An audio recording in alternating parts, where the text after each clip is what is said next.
Selectmen meeting for September 9th, 2019. First, we have the signing of the warrant. So moved. I would second that, Mr. Chairman. Next, we have, I'll read them separately, approval of the minutes for August 19th, 2019, regular session. Motion to approve? I would second that, Mr. Chairman. Next, we have executive session minutes for the same meeting, August 19th, 2019. Motion to approve? And I would second that, Mr. Chairman, as well. All right, I vote in favor of all of those, and we'll make it unanimous. Sorry, Rick. And next, before we go any further with the meeting, I'd like to ask for a moment of silence. We recently lost a fixture and true Milfordian in the town of Milford, Babel Leva. They've been in business since 1961 and always served this community with a smile. And it's such a great loss, I think, to this community. It's part of what actually makes a community when you have small businesses like theirs and like Babe in the door, greeting people as they come in, making your sandwiches, being courteous, giving the kind of courtesy and response, customer service that we've come to know in their business. So the Board of Selectmen, on behalf of the Board of Selectmen, I'd like to extend our condolences to Babe's wife, Mary, their children, Nick, Carla, and Gina, to the grandchildren and the extended family of the Olivas. His success was hard work, great food and a smile, and he'll be missed.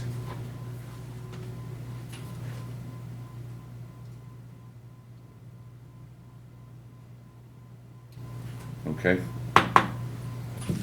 Mr. Chairman? Yes. I'd also like to take a moment of silence for Linda DeDominic, our longtime executive director of the retirement board, as well as a current member of the retirement board after she retired. Just want her husband Jimmy and their son Rob to know we're thinking of them. She was always very professional, courteous, and just an overall really good person. So if we could do that as well. Yes. So for that, we'll have our moment of silence.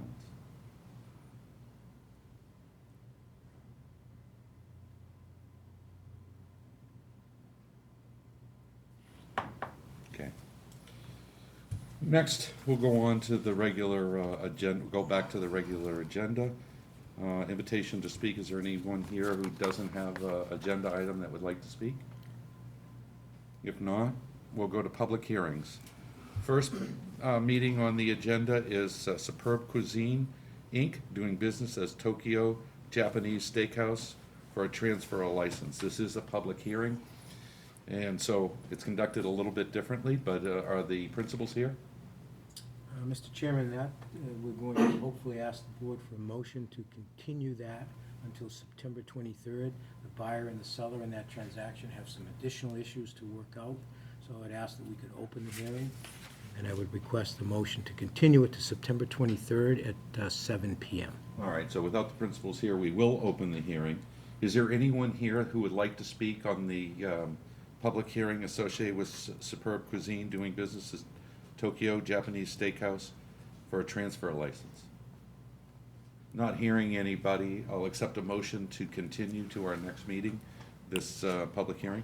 Yes, Mr. Chairman, I'll make a motion to continue the public hearing till Monday, September 23rd at 7 p.m.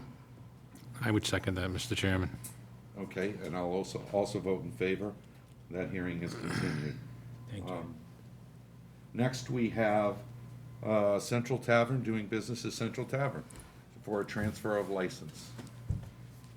And it looks like we have Patrick Holland, Attorney Patrick Holland, representing the business. Please, Mr. Holland, if you would, good to see you again. It's good to see you, Mr. Chairman, members of the Board of Selectmen. Thank you for having us today. I'm here on behalf of Michael Agajanian. Michael is a Milford resident, Milford local, who has entered into an agreement to purchase Central Tavern from Paul Accavelli. Michael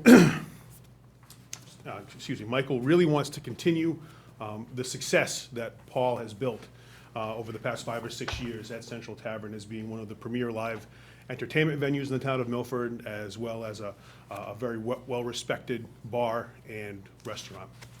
Michael has success, a proven record of success in the entertainment and recreation industries, and he's going to use that record of success to move this business forward and to continue the upward growth of Central Tavern. I think we've seen over the past few years that it's become the kind of place that hosts fundraisers and has been a good friend to the community. That's something that Michael wants to continue to do.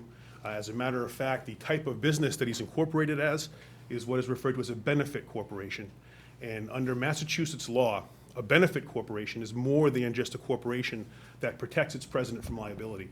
A benefit corporation is a corporation that is committed to doing positive things within the community. And so I would recommend anyone who hasn't read up or learned about a benefit corporation. It was new to me. It was Michael's idea. It was new to me, and I think it's a really terrific thing. I would like to bring to the board's attention one irregularity that occurs in the application for common victular and, for the transfer of the common victular's license and the transfer of the live entertainment license. That application does not accurately reflect the hours that Mr. Agajanian is asking for. The hours of operation that Mr. Agajanian is asking for are the exact same hours of operation that Central Tavern presently works under, and those are the hours of operation that are reflected on the town administrator's hours of operation stamp. We did bring that to the town administrator's attention this morning. I'll strike that this afternoon. And so he does know of that change. And so the hours of operation as accurately reflected on the present license for Central Tavern would be Monday, Tuesday, Wednesday, Thursday from 8 a.m. to 1 a.m., and then Friday from 8 a.m. to 2 a.m., Saturday from 8 a.m. to 1 a.m., and Sundays and holidays from 11 a.m. to 1 a.m. the following day.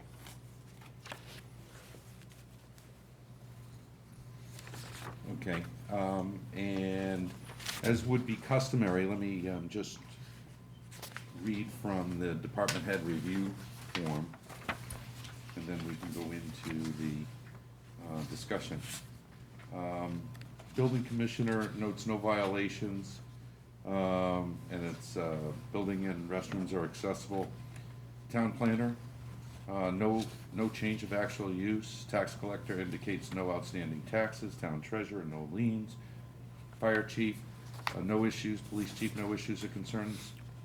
Board of Health, no pending issues as of this date.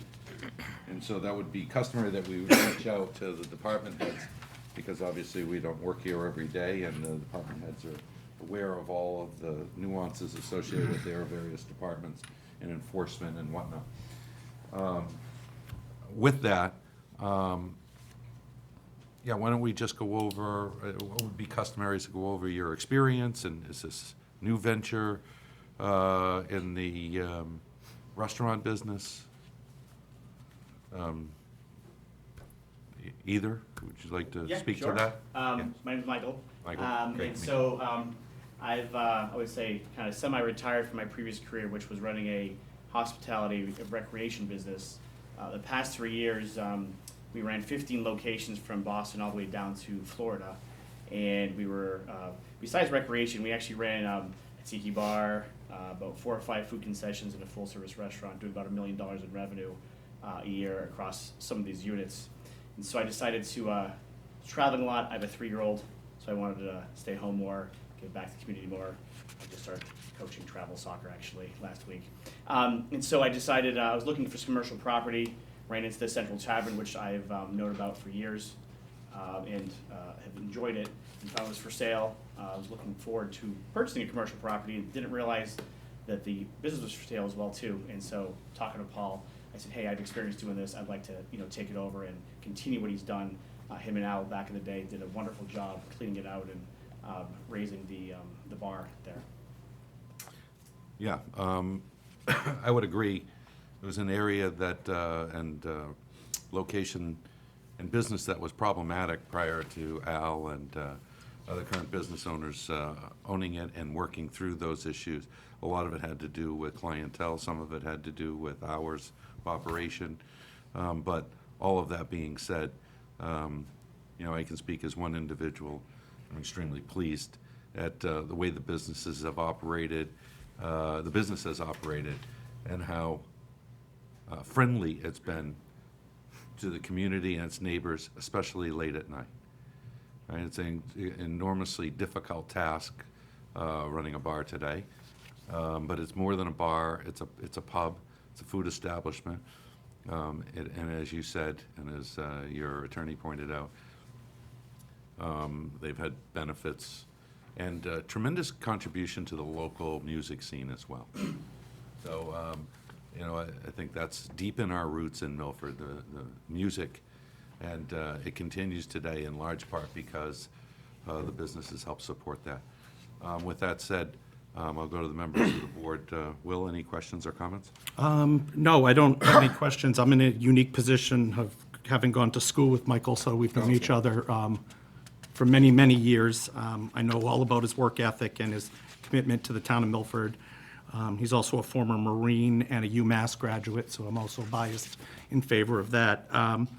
Mike, I think we're very fortunate that not only you for the qualities I said, but also that a local person is purchasing this business, and I think that's very important. I mean, Paul ran a great business, was very successful, and I'm just really happy that it's not someone coming in from, far away, not being familiar with the community, and doing that, because some of the things that Bill pointed to in his comments was it's just a really nice place, a place where the policemen, the firemen, teachers after a long week like to go and congregate, have a few laughs, and I think that's exactly what we want to continue. So I wish you the best of luck. Again, I think if you're going to keep most of the staff, I'm not even asking you while you're on camera, but I think very professional group. I know that they were all certified and had what they needed to do, and maybe you can talk about that too if you're prepared to at this point. Besides that, I just wish you a lot of luck, and you certainly have my support. Okay, Mike? Rick, this is the corrected hours, the sheet you handed us here? No, the hours that Patrick mentioned are the corrected So hours. these hours are incorrect. They are not correct on Okay, the okay. application, Patrick, correct? can you run those by me one more time? Real quick, I'm sorry. So the hours of operation, as Central Tavern is presently licensed, are the hours of operation that we are requesting move forward after the transfer of the license, should the board vote in the affirmative today. Those would be Monday through Thursday from 8 a.m. to 1 a.m., Friday, 8 a.m. to 2 a.m. the following day, Saturday, 8 a.m. to 1 a.m., and Sundays and holidays, 11 a.m. to 1 a.m. Thank you very much. I don't really have any questions, but I wish you the best. Paul ran a great business for a long time. 100%, no problems, safe area, so I wish you the best of luck. Congratulations. Before we go to a vote, the caution I have is relatively new to the business. The caution I have is that, use care at the being the last to close. It can come with a great deal of problems, and relatively new in the area to that type of business. Yourself personally, I would tell you to use and exert a great deal of caution at those times, because it can be a mess. It can be hard being a closing bar, right? And you know what I mean by that, right? The bar that everybody else is closed, so they come to close there, and especially sometimes from the restaurant business, but more importantly, the latest bar. So what I'd like to do is take a motion. Is there a motion? I'm sorry. No, it looked like Patrick was about to say something, Yeah, so I didn't want to make a motion. If I may just briefly give some reassurance to the board, Mr. Chairman. Michael has undertaken upon himself not only to become tip certified, but he's also a national tips trainer. So he can give classes to teach people how to become tip certified. Running an establishment that is beneficial to the community, an establishment that benefits its patrons, and an establishment that does so in a safe way is his first priority. Okay, thank you. Is there anybody here? I know nobody's walked in since I asked the last time, but I'll ask again. Is there anybody here that would like to speak on this topic? Not seeing anyone. All right, so I'll accept a motion. Make a motion to transfer the common vitriol license. I would second that, Mr. Chairman. All right, and I would vote in the affirmative as well, so that's unanimous. And I'll also make a motion to transfer the live entertainment license described on the sheet we have in front of us, talking about a DJ, small bands, theatrical acts. And I would second that as well, Mr. Chairman. And I would also approve that. That's unanimous on both votes. Wish you a lot of luck. Mr. Chairman, I'd mention that perhaps the board should undertake a transfer of the alcohol beverages license as well. Yes, and thank you. That's this one. That's the other one. And there's no, it's not pledged, so it's pretty straightforward. So with that, I'll accept a motion. I'll make a motion to transfer the all alcoholic license. I would second that, Mr. Chairman, as well. I'd also vote in favor, that's unanimous. Good job and good luck. Thank you, Mr. Chairman, members of the board. Thank you. Good to see you again, Pat. Thank you. And Mike, great meeting you, Michael. Thank you. Good luck. Good luck.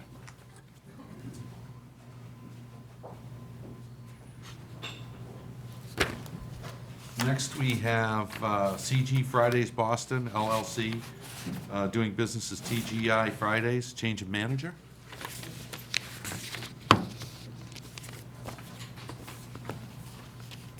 How are you? Good, how are you? Good to see you. Good evening, I'm Caroline O'Connell, here representing the licensee. With me is David Klein, who's the proposed manager. He has 15 years of experience in the restaurant industry, is currently manager at Another Fridays, and is just moving here.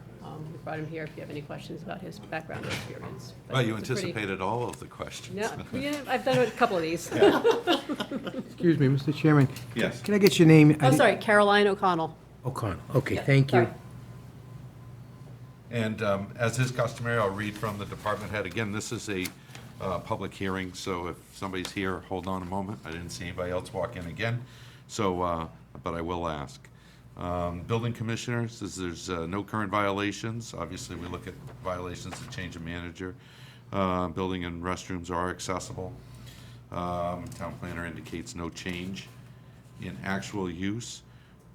Tax collector indicates there's outstanding taxes past due personal property of $783.26.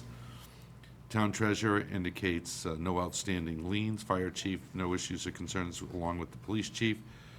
And Board of Health just indicates that an updated application with the new manager and information is been provided.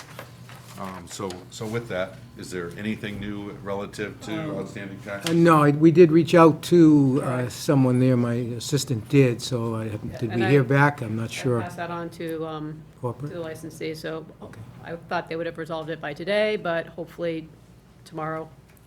Okay, I mean, we Taken would care of. probably recommend holding the license until they're taken care of, but that's the pleasure of the board. Understood. Okay, so That's I what think we we understand the venue. This isn't Right. similar to the last license where there may be a change in venue, a change in hours. There's none of that. None of that, And this just is the pretty change of manager. straightforward, change of manager.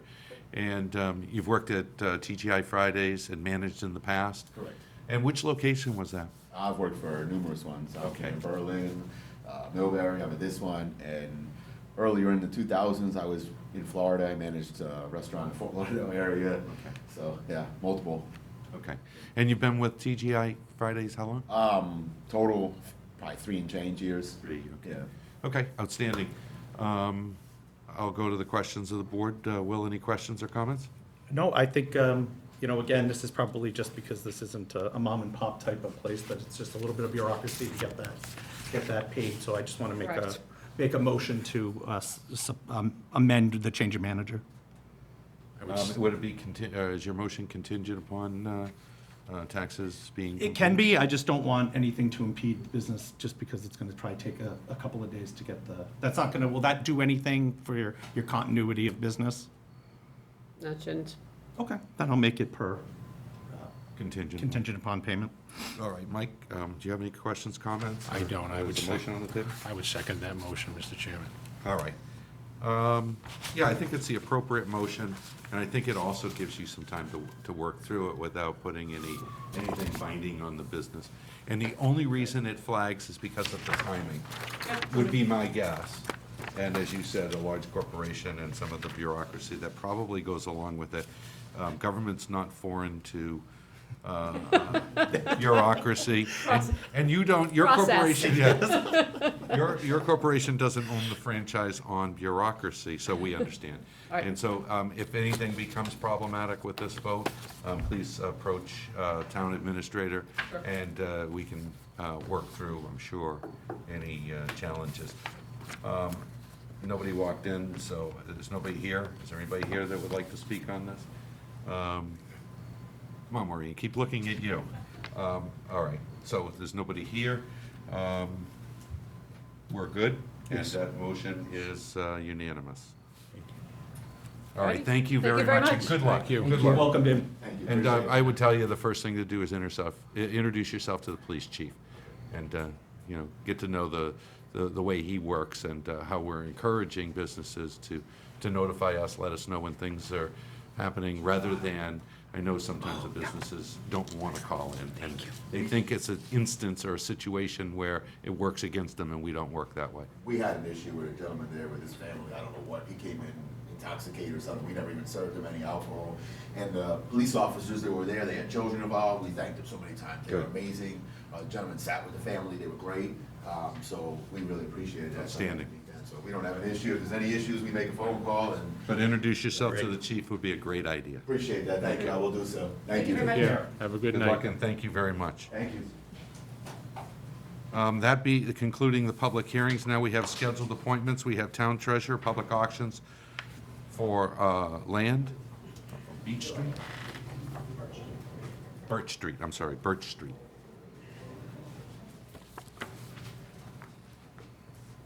Good to see you again, Chris. Charles, as always. Mr. Chairman, Board. So I'm here in front of you. We were approached by an abutter that would like to purchase a parcel of land that's owned by the town. It's lot 43-0-54. It's about 0.13 acres of residential land. The land that, we took the land in 2004. It's sat vacant since then. And this abutter has been taking care of the property ever since. He would like to purchase it if he wins in an auction and combine his parcel with it. So I'm asking you to consider taking two votes tonight. A vote to declare the parcel surplus, and then a vote to offer the sale of the land through a competitive public auction, with the condition that if the parcel is sold to an abutter, he or she record a plan merging the two parcels in a single tax parcel. Okay. Just a few questions, because we've done this before. Yep. We're talking about 0.13 acres. And I'm just wondering, there's a couple of things that I'd like to ask.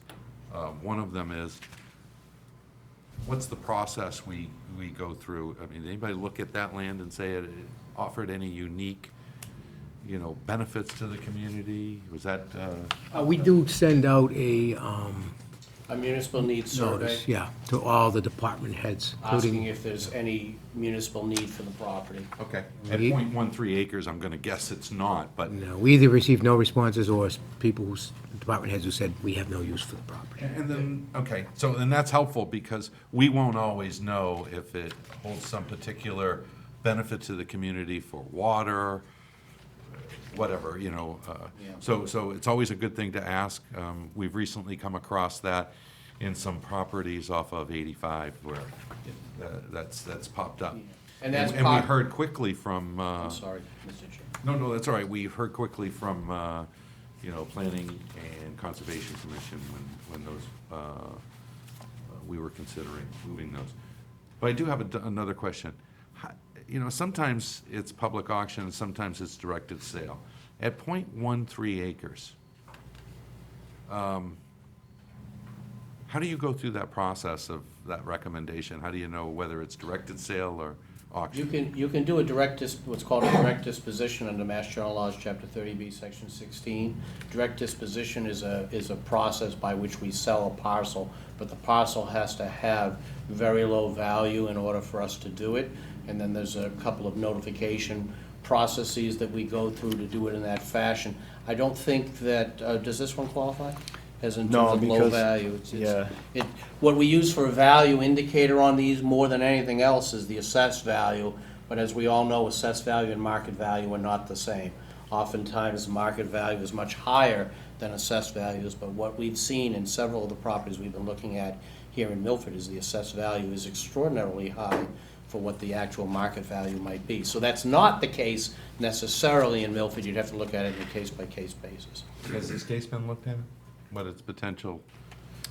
Yeah, so, Because I want to say, for public purposes, that the abutter's name is shielded from me. I've not received it in correspondence, It's not relevant. and it's not relevant, and nor has anybody called me on it, but the reason why it strikes me is it's .13 acres. right. 1/10 of an acre, a little over 1/10 of an acre. So I ask it. So let me give you a little bit of information just as background that may or may not have a bearing on your decision here this evening. First, this is an area of land that was subdivided many, many decades ago. This particular parcel is of similar size to all of the parcels in that subdivision. In other words, when they were cut out, they were all made whatever 100 feet deep, 50 feet wide, or whatever it was at that time. And this, it would be in keeping with that, but it's a parcel that was never previously developed. Beside it is another parcel which is in tax taking on the other side of where this abutter is. That parcel is twice the size. It's the same, it has frontage on two parallel streets. So that other parcel goes all the way through. We don't own it yet. Presumably we will at some point. So, one of the factors we might want to look at in this is whether we would want to preserve this parcel until such time as we have the other two, and then sell all three as a joint parcel or not. In this particular instance, we have an abutter who's been maintaining it and is interested in it, and that's why we bring it forward for your consideration. But the parcel itself is, not one that would be typical in terms of a current development, a present-day development. Yeah, and I think about the situation where, we have a property. Let me just discuss my property for a second, because I can put it in those terms and understand it better myself and explain it. Where if somebody outbids, as opposed to negotiated sale for a fair market value, and is standing on their 1/3 of an acre next to my property, simply waiting for me to up the bid at a substantial increase over what they paid, that's just holding them hostage. And so, I mean, that's not fair market, that's not, I don't know, it's ethically challenging, if nothing else. But I can imagine somebody with, this sliver of land that runs through, of no great value to anybody except an abutter, where somebody just simply outbids them. Now, would you say that's the greatest benefit to the community? In my opinion, not if we disenfranchise neighborhoods and neighbors in the process of doing that. And that's why I think the directed process is there, because it still allows you to go back and negotiate for what is fair without bid. So, In this instance, I believe the abutter proposes to use the lot to construct an accessory garage for vehicles, motor vehicles, and in that regard would be giving him his own lot a benefit to which others in the community already are entitled. That is to have off-street parking in an enclosed structure that would not be able to be situated on his present lot that easily. Yeah. At least without zoning relief and perhaps. yeah, but you're saying other it would be things. a matter of right then, as it would be for other neighbors, Yeah. to be able to store vehicles in a garage. Okay. If I- I've asked my piece. I just sometimes, I just don't want to get hung up calling a lot of auctions for frankly slivers of land if abutters have interest. And the reason is, in part because, you know, if they're good keepers of property today, there's no reason to assume that that abutting parcel of 1/10 of an acre is now gonna fall into disrepair. I don't know who the bidders are or what their intentions are, whether they intend to mow it, whether they intend to, you know, I frankly can see situations where it's not cared for, and they don't care because they don't live there, and there's somebody with an abutting. So I asked that question. I just want to throw that out there, and I'll let the members. If I may just also add, this is a property for which there's no known municipal need right now. Right. Which means we're not going to do anything with it. It will sit there, as opposed to selling it to someone who will improve it, will put it under private ownership, will maintain it, maintain its aesthetics, but even more important perhaps, put it on the rolls, the tax rolls again, and so we'll be generating revenue from something that otherwise will just sit there and not generate a thing for the town. If anything was a classic argument for directed towards a butter, this is, from what I can read. And unless somebody says, you know, hey, here's some compelling information that you may not see on your sheet, that's what I'm thinking, but I'll go to the members. Will, any thoughts or comments? Yeah, that's what my note on this memo is regarding a direct sale question mark, because that's what we've done in the recent past with the Fujiano Club and other land. Bowden Street we did as Street, well. that was it. Yeah, that was another one. So that's why I another asked, sliver. but maybe I missed it. Does this qualify or does it not for a direct sale because of the assessed value? The assessed value is what? So the 11? assessed value, at the beginning of the year was, the land value and the total value was $118,600, which was extremely high. The assessor did go back out and take a look at it, and she came back with an assessed value of $11,900. Okay, I thought that was the number, okay.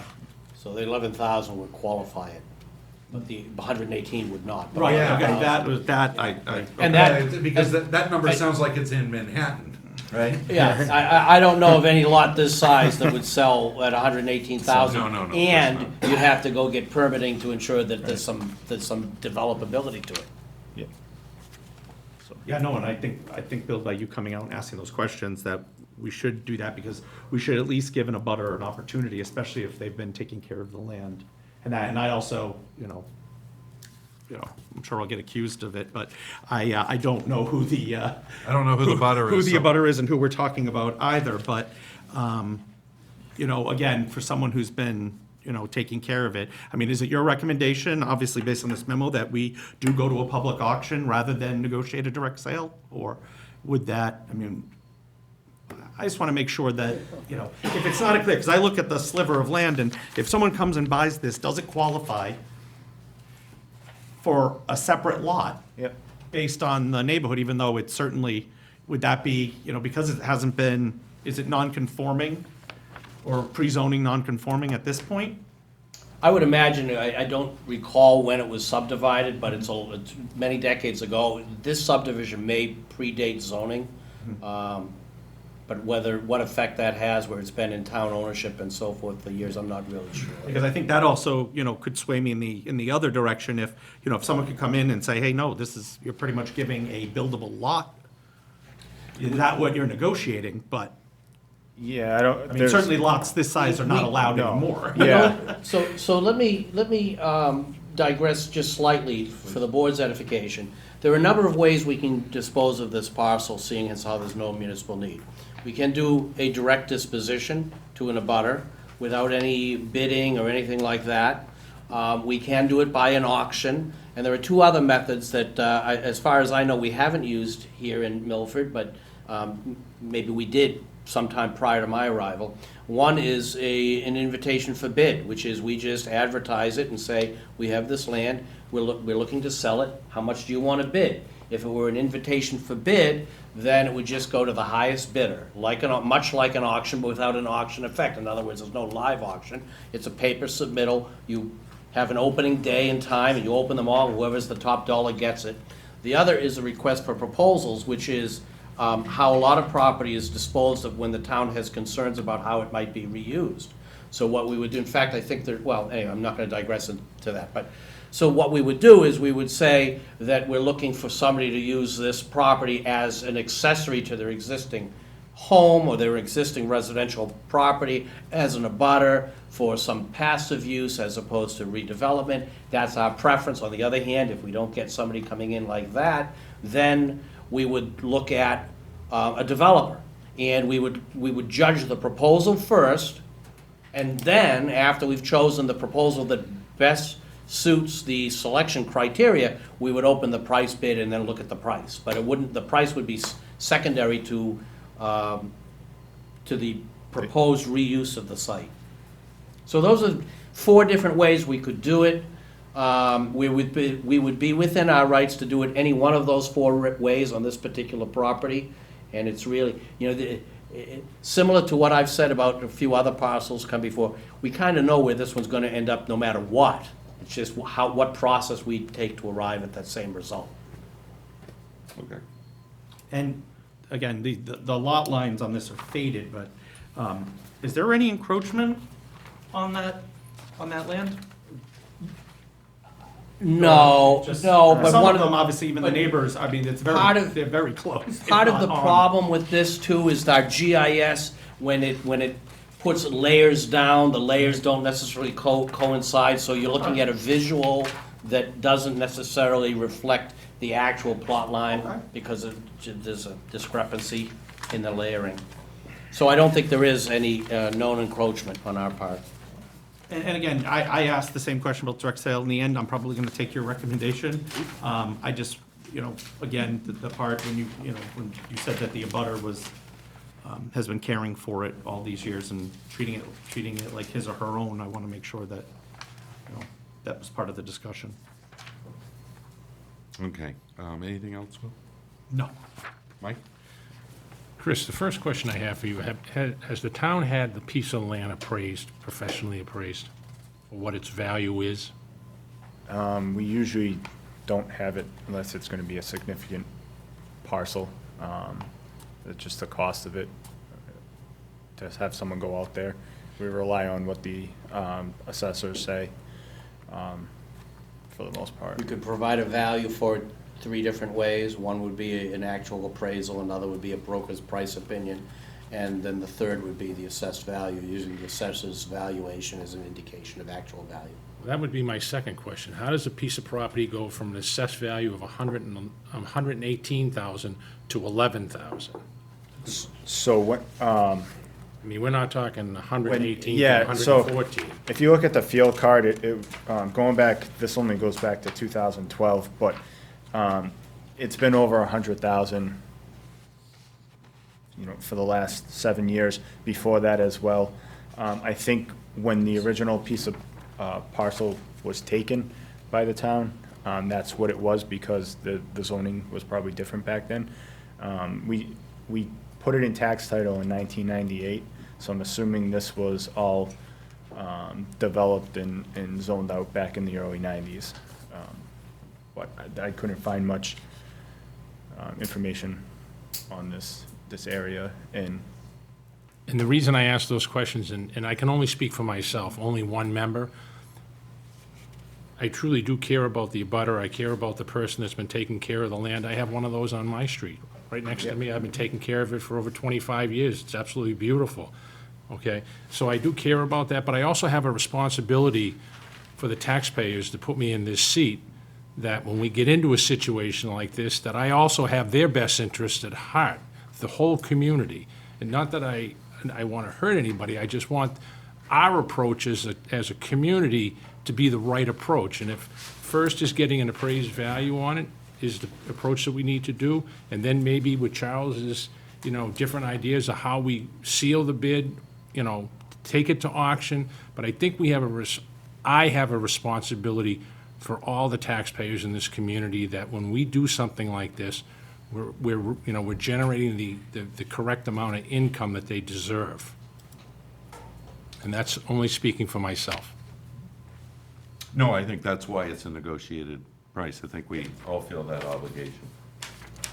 And so, well, we haven't got to that point yet, but usually when we come before you, we are setting a minimum price that is making the town whole for whatever back taxes that were owed back then, and a little more that would have been the current taxes that, you know, throughout this day.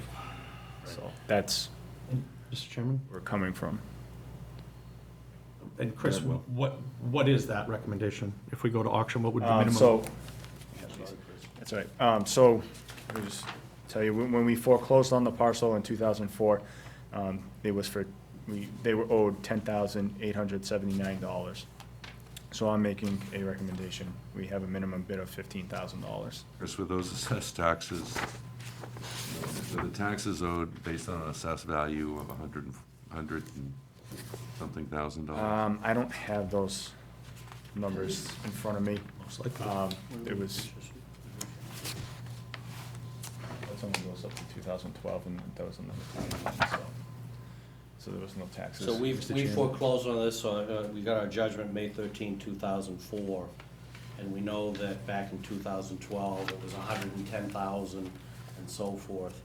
I'd walk away from a sliver of land, a tenth of an acre at $100,000 based on the taxes you're imposing on me as well.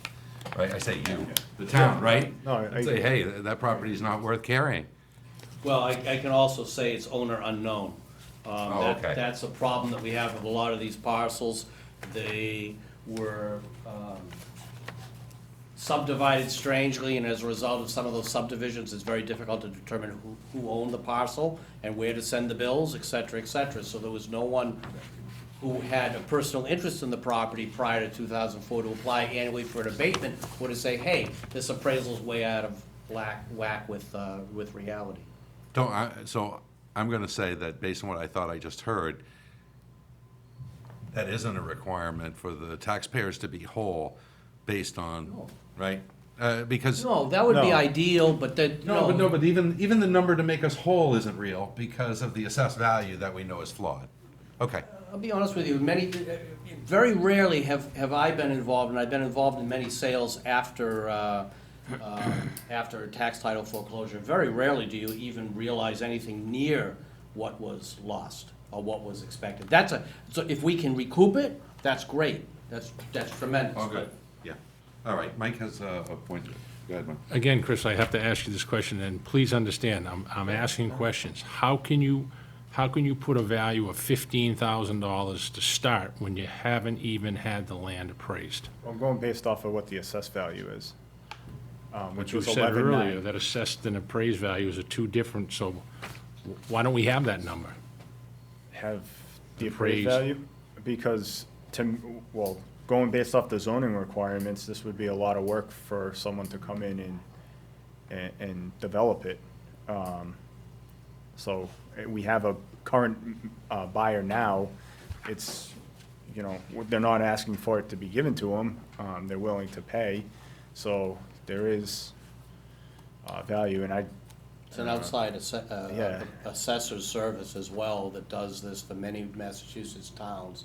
I'm sure part of it is they're basing it on similar sized lots that aren't developed and what those values are here in Milford as well as elsewhere. We are, or this outside assessor? I'm sorry, I don't understand the question, Mr. Walsh. You said there's an outside assessor Yes. company that does these things for you, municipalities in Massachusetts. Yeah. Have they been used on this property, or this is just our department? this is just our department. Okay. This is just, Okay. this is the town assessor. When we sent out that email to all the department heads, she looked at it, and then she asked me, and I spoke with her, and I asked her to relook at the property because 118 looked very high. Didn't sound right. Yeah. It spiked your professional curiosity. So she revisited the field card. We and could she go out and went- get a broker price opinion as a condition of your vote if you're so inclined to get one or two comparables in town or in similar towns, similar sized lots. As a method of somehow measuring what the value of this might be. Again, as one member, I think that's what I would like to see done, because then, if in fact we do start the bid or the auction, whatever you want to call it, at $15,000, we have documentation to back it up. You know, people aren't gonna say, oh, you just went out there on a limb and did it, you just threw it out there. No, here's documentation. This is why we started where we started. Sure, I can reach out to a couple of brokers and maybe an appraisal company upon condition of a vote, or if you want to continue it, we can continue it. I can try to get that information. I don't know how quickly.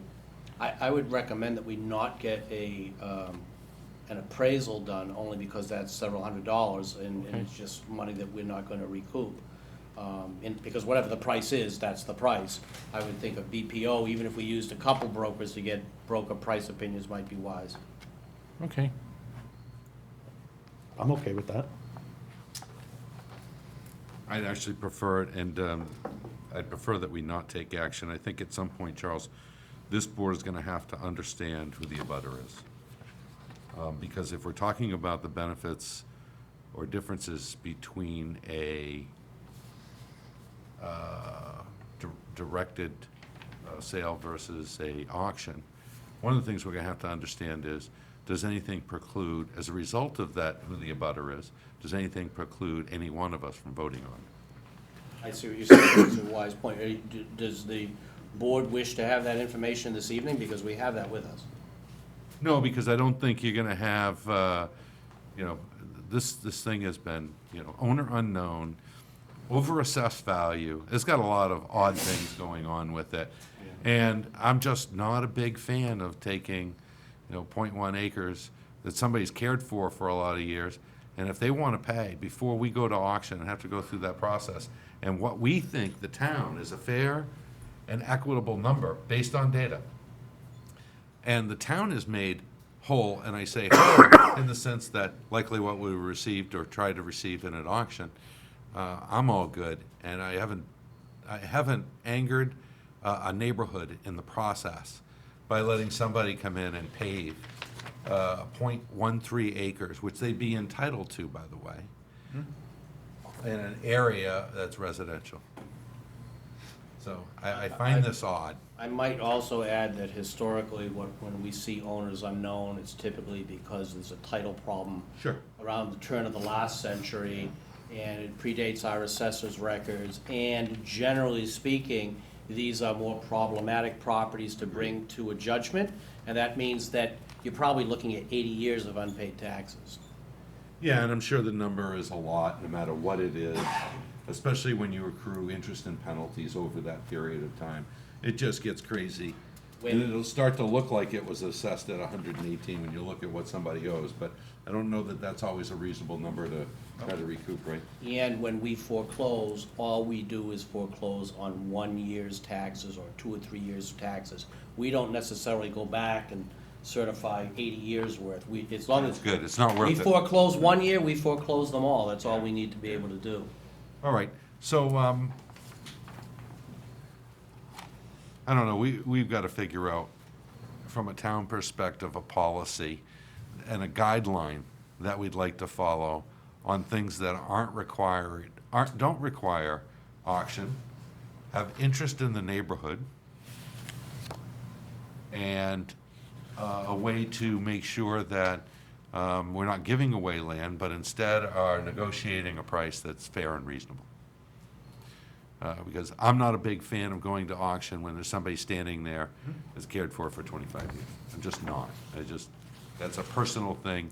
It doesn't feel right, Most of the time, when I've been involved in these sales after tax title foreclosure, one of the policies of the community is a priority is given to an abutter who wants it.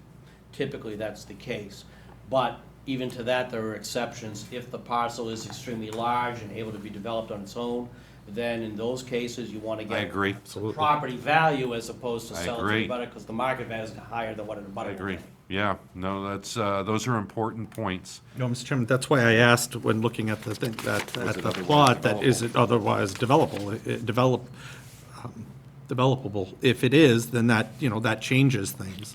But again, considering, some of the zoning changes we've had and the duplex bylaw many years ago and things like that, that obviously postdates this, is that even a lot?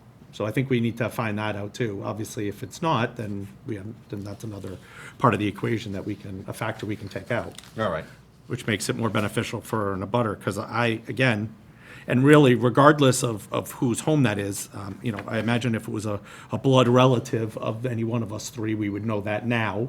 And people throw out terms like conflict of interest pretty freely, but someone actually reads the law, it's if you're personally financially gaining off of the vote. So unless one of us is actually related to Mother, a father, person brother, sitting sister, there, sister-in-law, we are brother-in-law. perfectly able to vote on it. Yeah, One of yeah, us but- probably does know a person that lives on Birch Street, you know what I mean? Yeah, I'm But sure.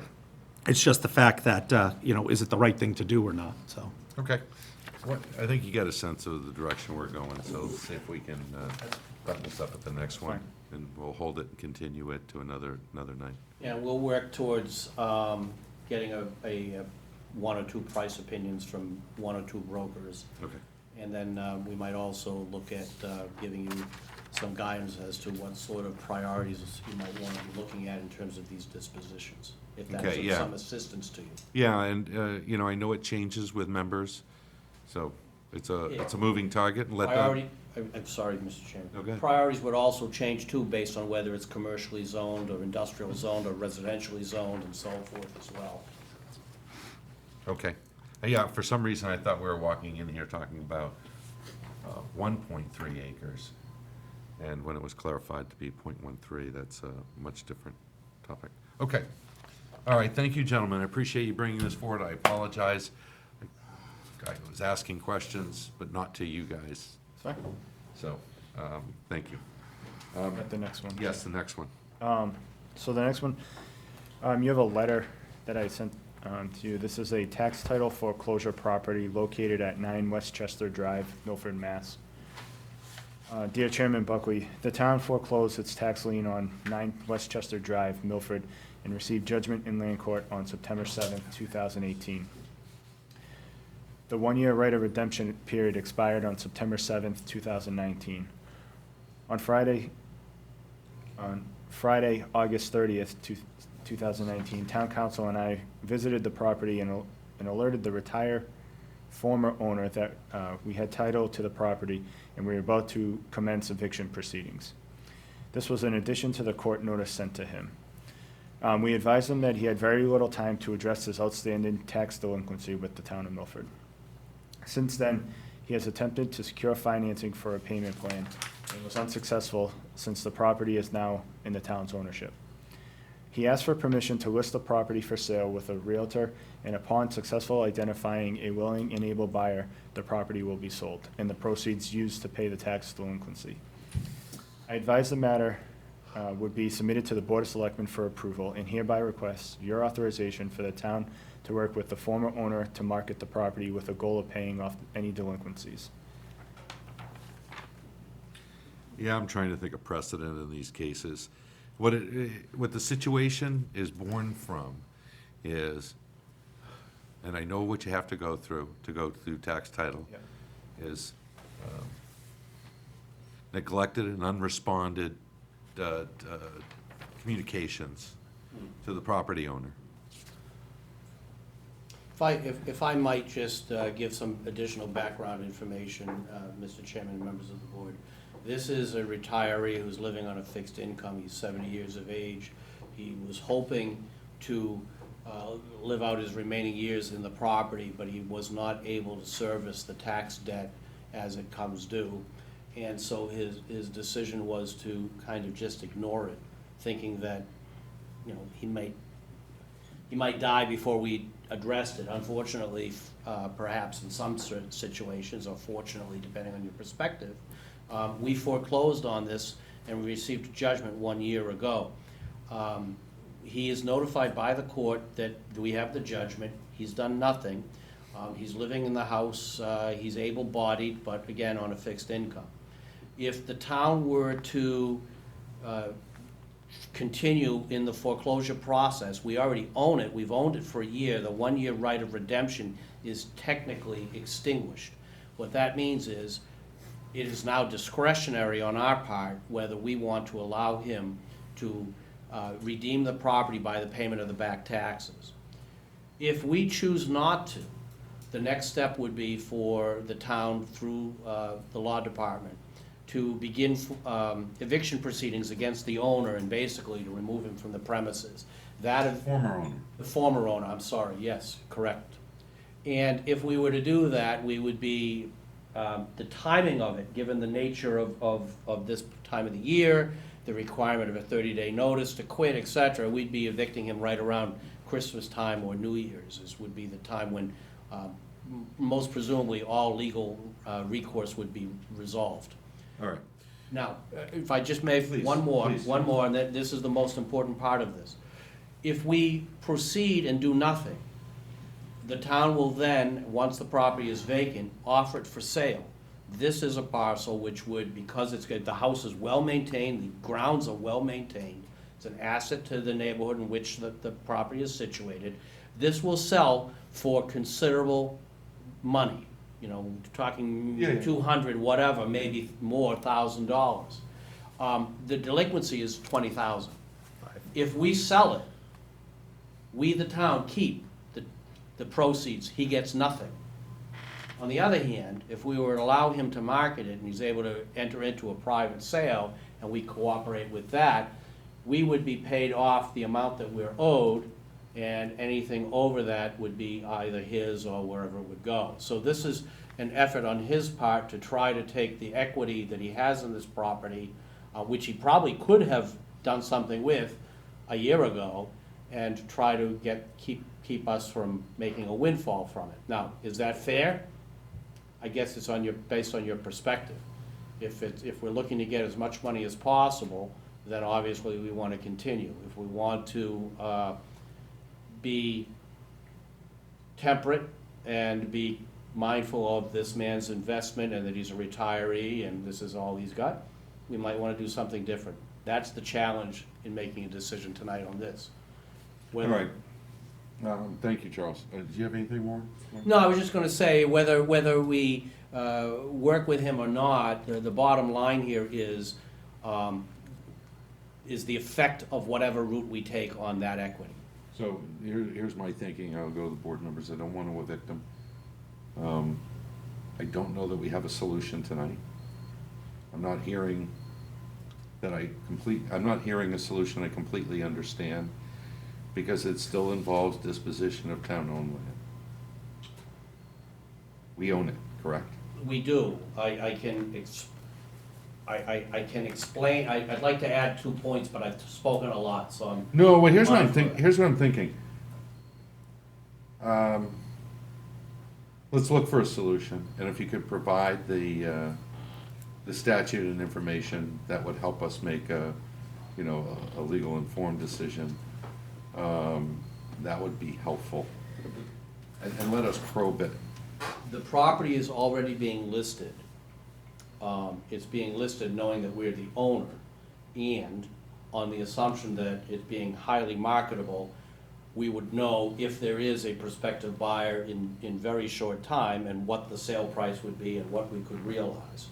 Now, the other problem with this situation is that we have others. We have another one that will be coming up next month.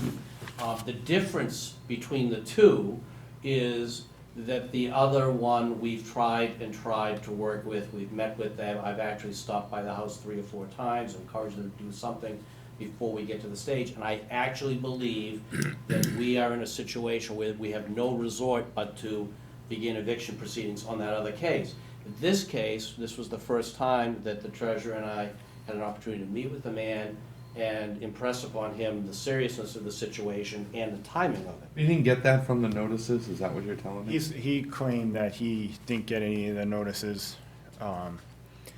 Nothing was sent He was- certified? The court doesn't, well, I can't speak on the court. the Did anything- citation of the court proceeding is sent certified mail. Other than that, nothing is sent certified. But again, it may be simply that he understood he was getting notices of the court, from the court, but didn't understand the import or the repercussions of those notices. Okay, Mr. Chairman, please.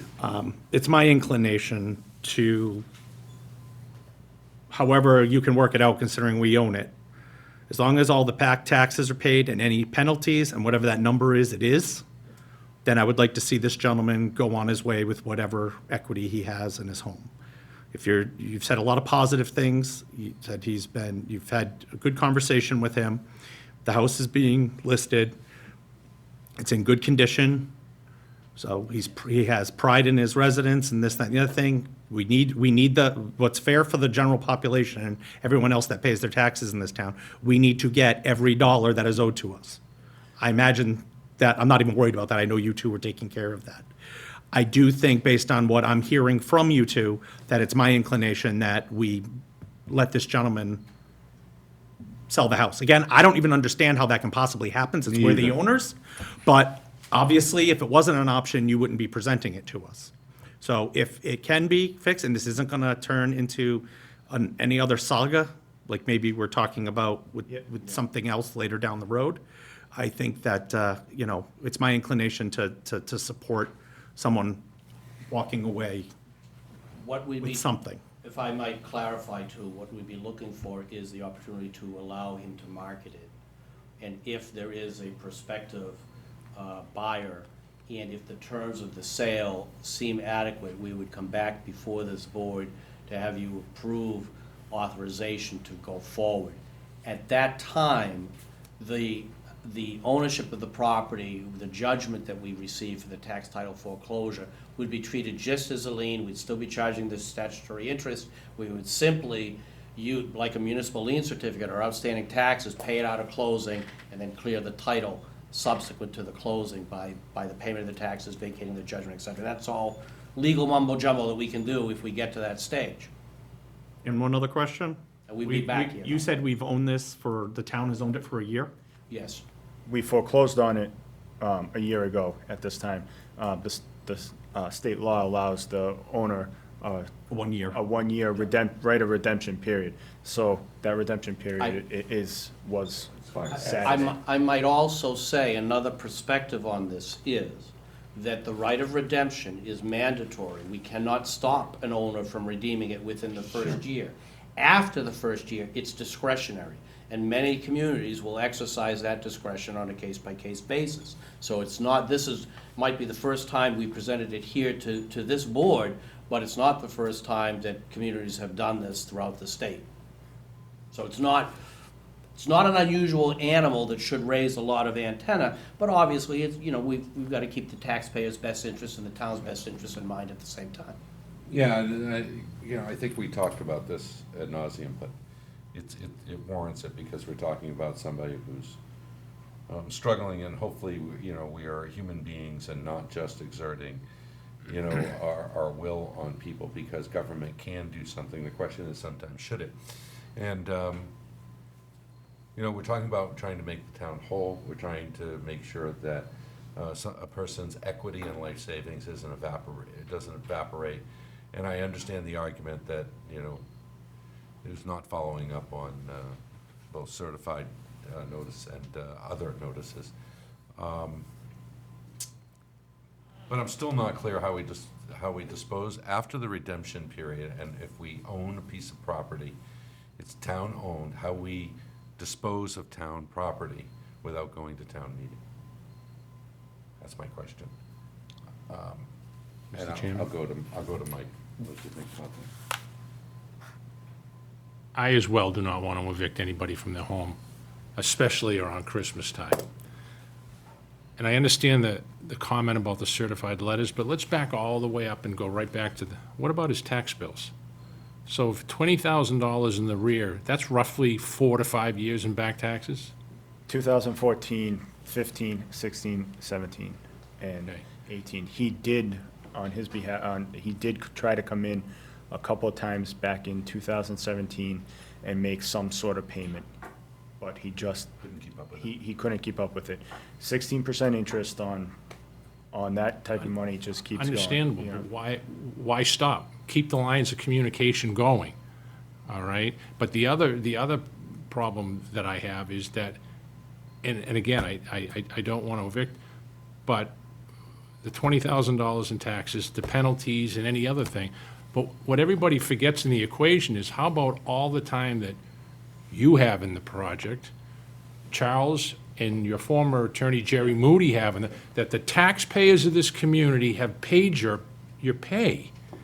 Aren't we entitled something So- there? Yep, so, along with the taxes that are owed, there is legal fees, there is, land court fees, and there is, Administrative. Recording fees, title, there's a title examination, $300-400. There's a filing fee with the land court. Each certified letter that goes out is $16 Yeah, I don't or think so you have to dollars. worry about But government getting their bite of somebody's butt.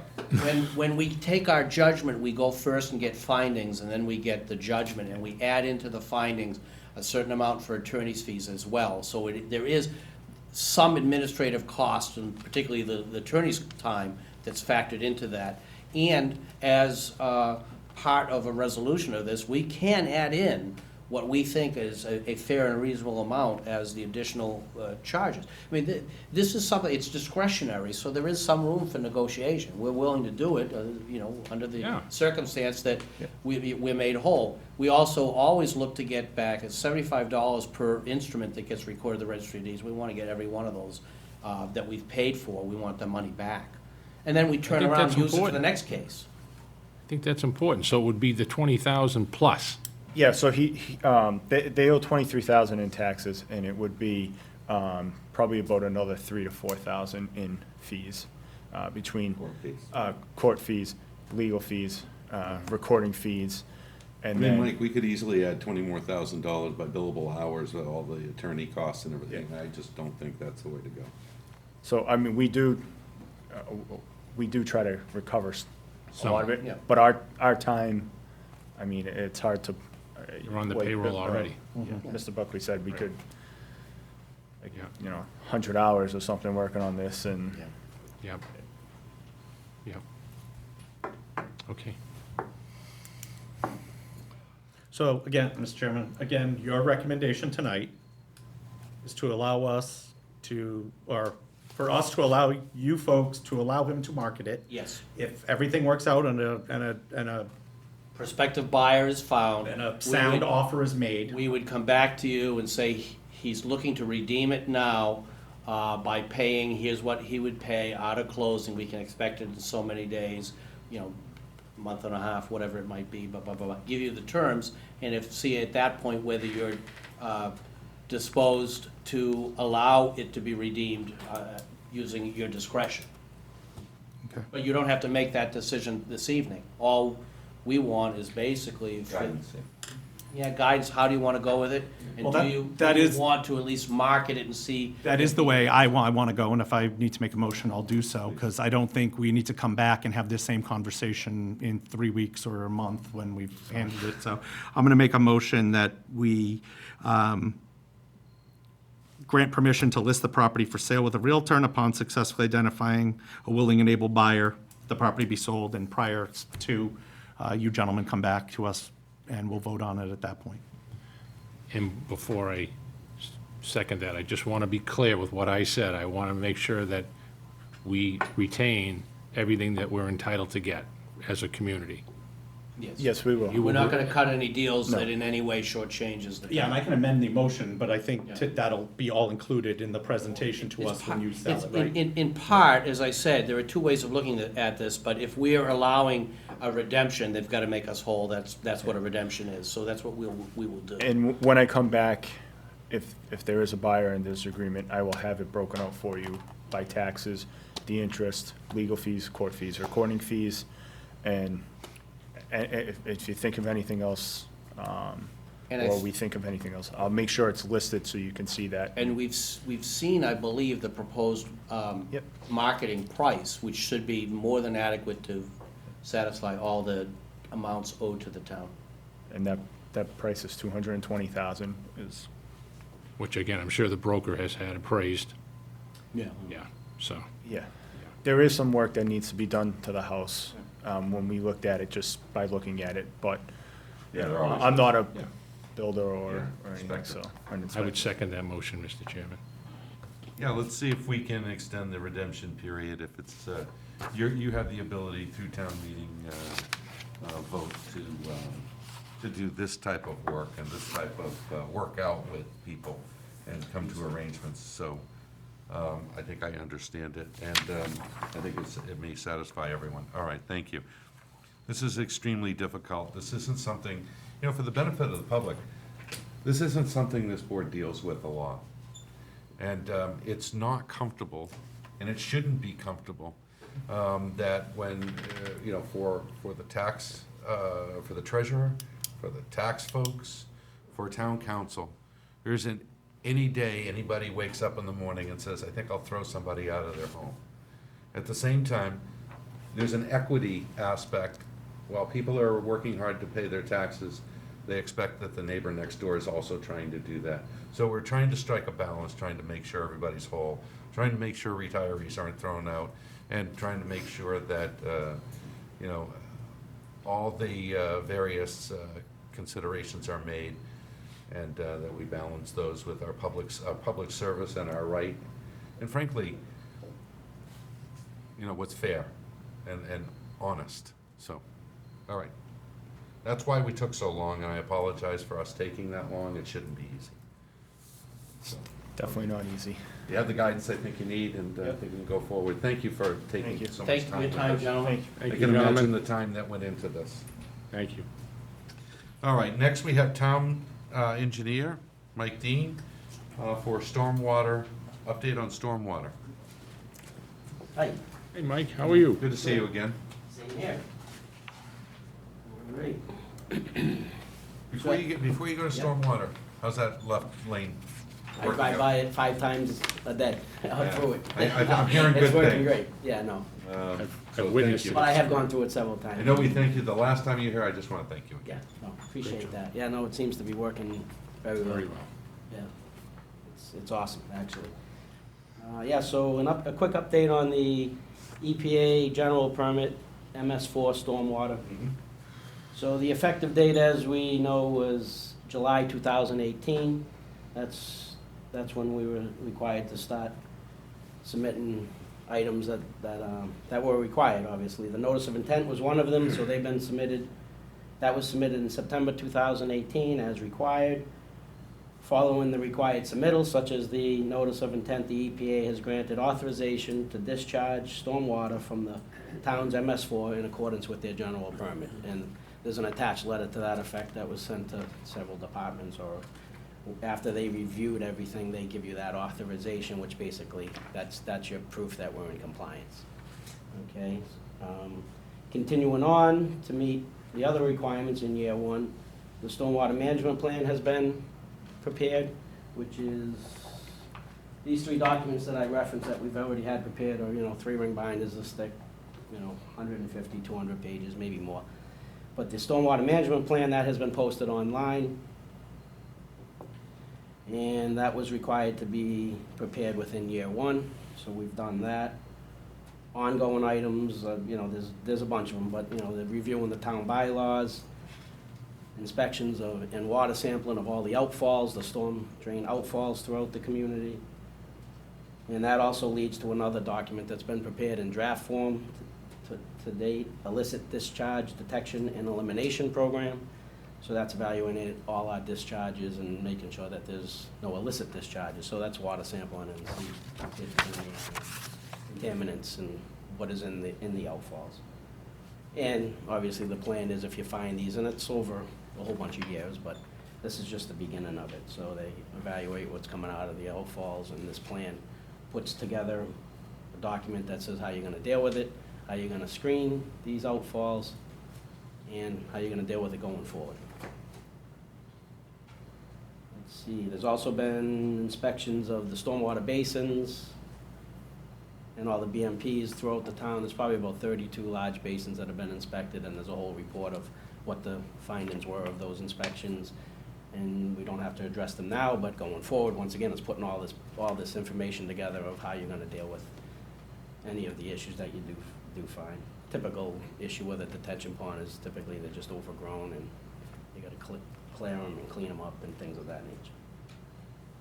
The next item that needs to be submitted by the end of September 2019 is the annual report.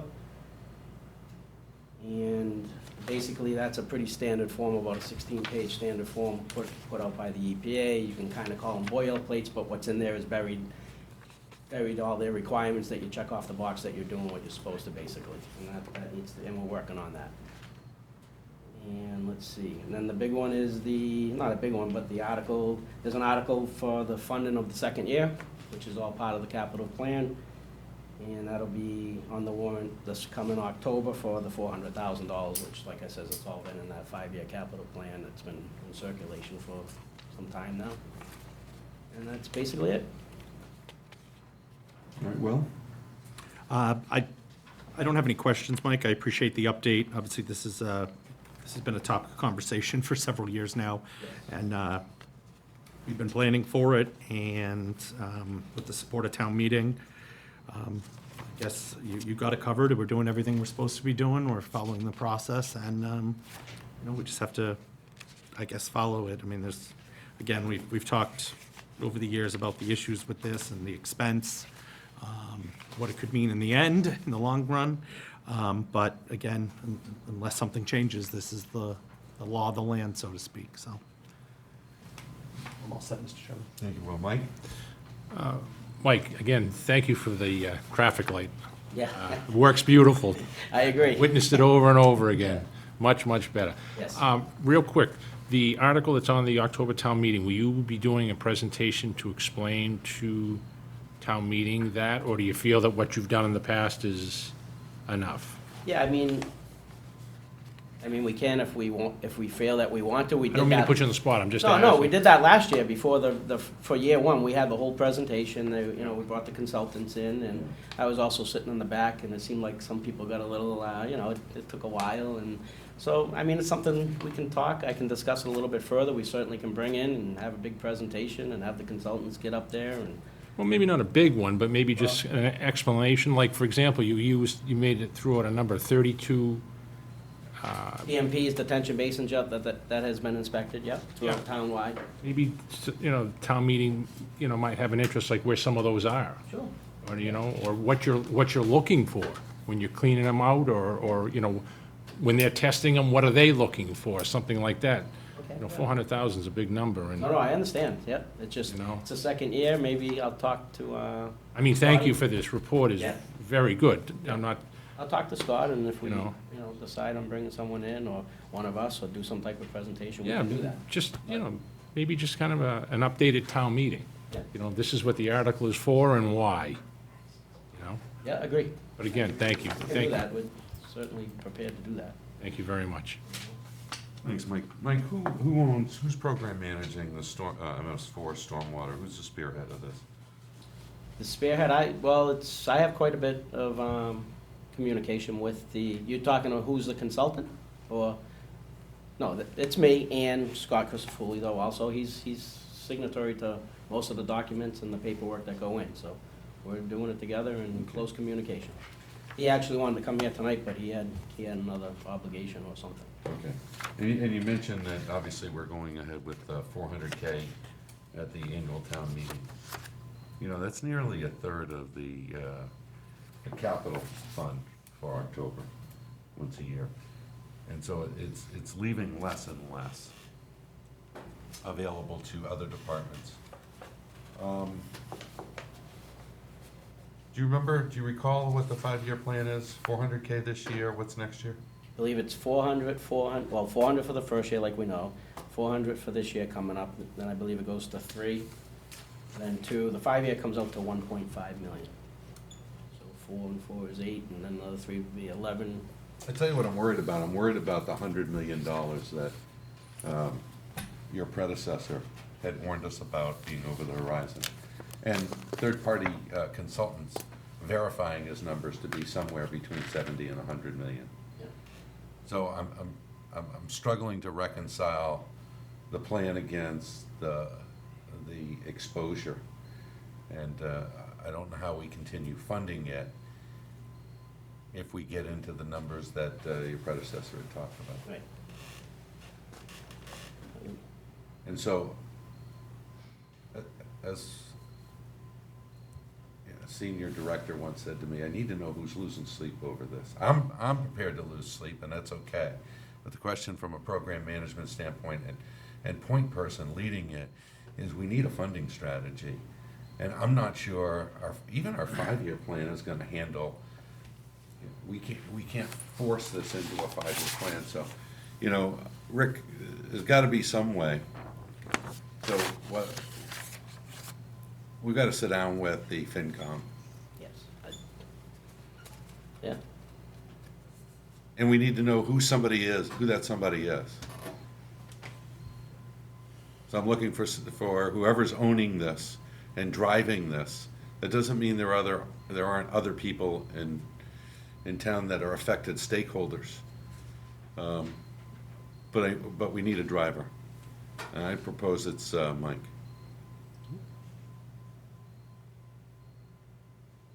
Yeah, Mr. Chairman, when you think about it, it's the equivalent to the last school we built here in town, and, you know, And we we had started a planning 10-year Woodland 12 years Yeah, out, 12 years, yeah. from the time we started talking about it to the time the kids moved in. This does not fit. Or there's a new number that needs to be given to us. I mean, the most recent number over the 20 years that is, you know, it's 44 of, you know, 50 million, because they reduced the amount of phosphorus, but still, it's, how we got, and that's just to get to the point over 20 years, and you still have to continue the process of managing all this infrastructure. For perpetuity. All this for perpetuity. Still a big number. Yeah, no, it's huge, I agree. All right, But so we certainly have That's the to start. equivalent of building a school that we can't go into. our capital plan doesn't really address all of this, so. But the thing I didn't know, and I still don't, and while I made a proposal, it's not necessarily the way it has to go, but I'm looking for one single point person, appointed, not elected, right? Because that can change at any time, who spearheads, program manages, is director of MS4 Stormwater, and chief bottle washer and cook. That owns all of it from front to end and consolidates all the various inputs and activities associated with it. Because right now, not having an owner, that's where I really start to lose sleep. That's before the 44 million. No, and Mr. Chairman, I think, you know, and Maureen sitting here tonight, I think this is something that maybe Mike, Scott, and Maureen talk about, and if they can. I know we keep putting a lot on all their plates, but something of this size needs to have an owner, and it can't be one of Mike's 15 hats that he wears as an No, in-house no, town 'cause that's engineer, not or an doable. elected, right, or an elected highway surveyor. I think, you know, again, I keep using the school analogy because we're all familiar with building them. We've all done it. You know, there needs to be that person in charge of it. I mean, this is that size of a project. Yeah, it is big enough. This isn't looking for someone to, you know, this isn't a clerk's position that we're looking for data entry. It's a huge project that I would prefer them, you know, when the time comes, and I think Mike and Scott can point us in the right direction if that time is approaching, if it's here, if it should have been something we did, you know, a year ago. But, and obviously, you know, I think that person should work closely or report up to the town engineer, but sooner or later, we're gonna have to have an adult conversation about this. Yeah, we're resource limited. You know, because, And Mike, that's unless how- you totally disagree right here, but I don't know how, when this starts off, that you can do this, plus everything else that the position dictates that you do on a Yeah, daily no, basis. it's, I'll give you an example. How do you go from 100 million to 44 million? well, I have those numbers. No, I'm not saying, you know, I'm not saying you, I'm saying somebody Yeah. who would be in Well, that was- charge, who would own the project, That was, yeah. Agrees with it. yeah, agrees with it, you know? That's And something, once again, the first 5 years, you know, the 1.5 million, of course, that's a lot of money, but then it's, the years after that is implementing the 5-year plan, that's where the big money is. Ramps up. Going out and buy, you know, building these Basins BMPs, and- basins. Yeah. Agreed. That's where the big money is, and paying for that's, you know, And that's not here yet. no, It's in the 44, but not in the, correct, and I think FinCom needs to hear that.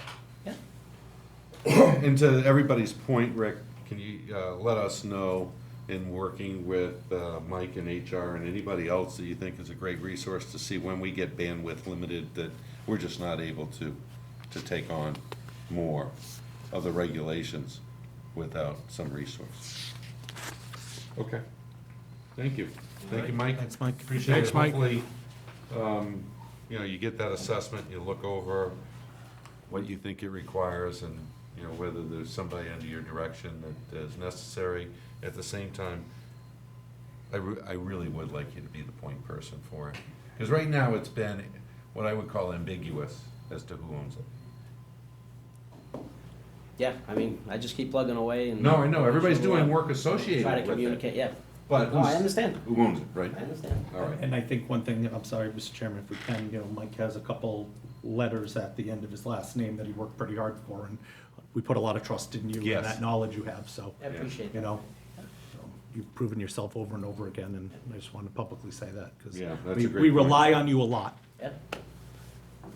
Okay, sounds We good. can get you some help if that's necessary, Yep. all right?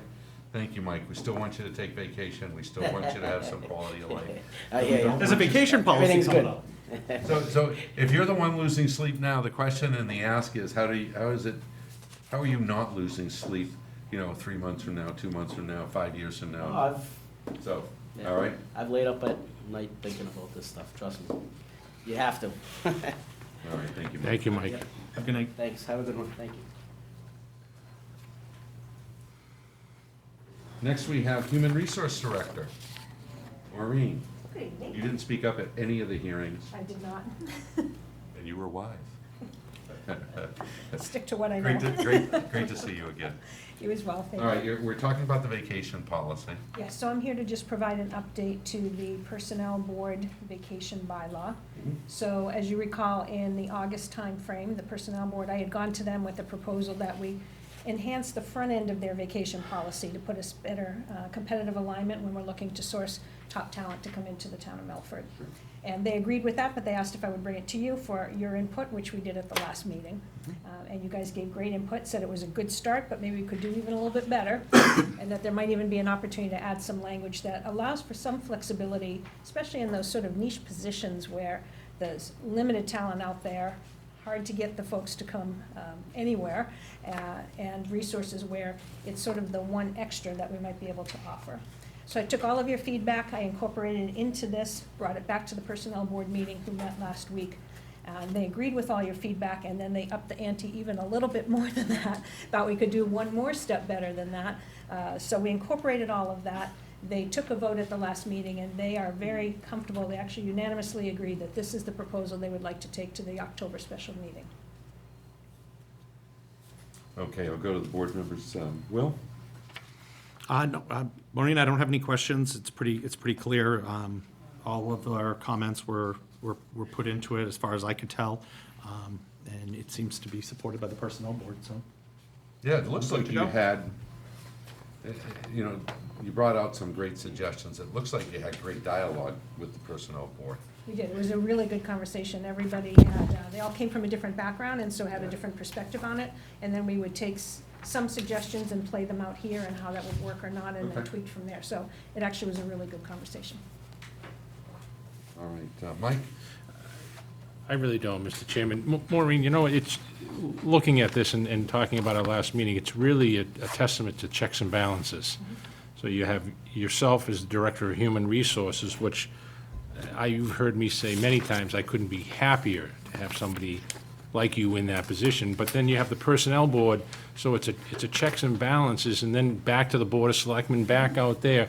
So it's important that the community understand that, you know, when these decisions are being made, there's many people looking at them. It isn't just one or two people saying, you know, let's throw a dart at this, and, you know, it's carefully looked at, thought of, talked about over and over again, and then put together. So I just want to personally say thank you, and thank you to the Personnel Board for bringing this document to us. It's a great job, and, you know, I understand sometimes it's very hard, certain positions, to attract talent, or, you know, the best talent, if the benefits aren't really what they should be. Right. You know, and you know, I think I spoke at the last meeting, I deal with it. I'm finding more and more now, there's got to be a balance between salary and family time. Yes. Where, you know, back in the day, maybe it wasn't like that as much, but I find today that in a lot of hiring, conversation is family time, personal time, vacation time, whatever you want to call it, it's time to be with the family or to go venture off on a hobby they enjoy to do. So that's why things like this are important. Thank There's you. definitely been a cultural shift that the paid time off, the family unit is taking priority over some of these other things. And I would like to just speak to your point, you're right, all of the things that I'm doing, we address every stakeholder. So whether it's drafting a new policy, where town council and Rick are both involved, and other topics that we'll be talking about soon, we go back and revisit and then take that feedback and incorporate it so that no one is projecting, here's what I think we need to do, and we go with it. We just make sure that it makes sense for everybody here. Yep. Maureen, I want to say this. I thank you for the time you put into this. I thank you for spending time on your vacation day to talk with me about it. You and I have spoken on several occasions about this away from the meetings, and I think you brought us back something we can live with. Now I'd like to get a motion of support to provide our support to the Personnel Board for this amendment as proposed. Mr. Chairman, I'll support that motion and make it in full support of the new vacation leave policy. And I would second that, Mr. Chairman. I would vote in favor. It's unanimous, and great job. Excellent. Thanks so much. Thank you. Appreciate it. Have a good night. Thank you, you too. Mr. Chairman, I know while Maureen's here, we have some correspondence as well about the town hall hours of operation. Should that be put on as a formal agenda item at the next meeting? Just to, just to say that we. We'll get you in early, have Maureen, that. I promise. I'm staying, if you're gonna discuss it here through the. Well, if there's anything that we can reasonably expect to vote on, then if you just want to give us an update, that's fine. And then we'll Okay, just yep. hold off. I to was the gonna next update, meeting. but certainly Maureen can do a better job than I can, so. That's a. I totally fault. That's okay. No, that's okay. What was the next line? I talked to Rick about that too. I'm fine with I was it. gonna That's say, okay. been a long day. Sorry, Rick. We can tag team on We this can, one. yeah, she can do a very good job, I'm sure.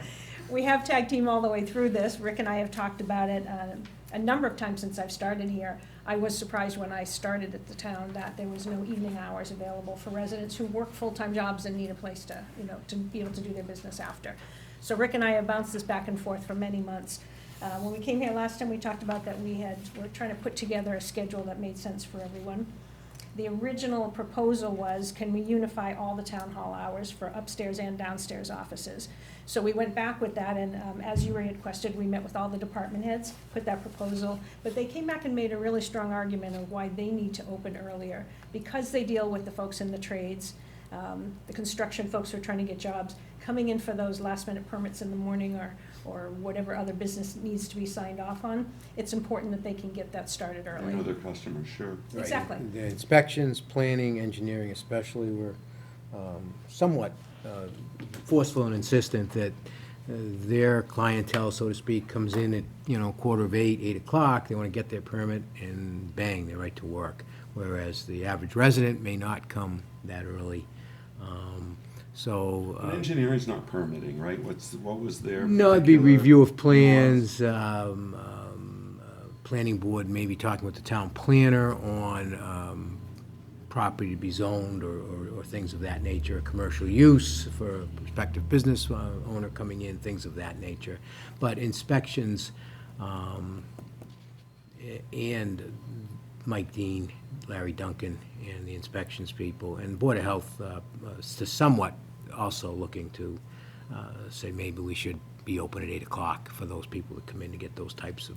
All right, so translated, I just want to make sure that, because you guys are very deep into it, that we're proposing that the town open up a little later. The initial proposal, I should say, was that the town open up a little later and extend hours so that it's available during the evening, your office is available during the evening. We're still gonna do that, Mr. Chairman. Right, no, Yeah.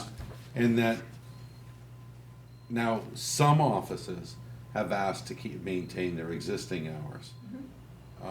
Well, let me just qualify, maintain their existing starting times. They're Starting still time. gonna have the late hour Okay. late day, maybe Maureen, or if you just go. All departments will work late on Wednesday regardless. So what we started was with the core. If they needed to start at 8 o'clock as opposed to 8:30, we have to get to 35 hours for every employee. So there was a lot of trial and error that Rick and I were putting together that made the most sense. And so what we had to do is go back and be sure that the office started at 8 o'clock.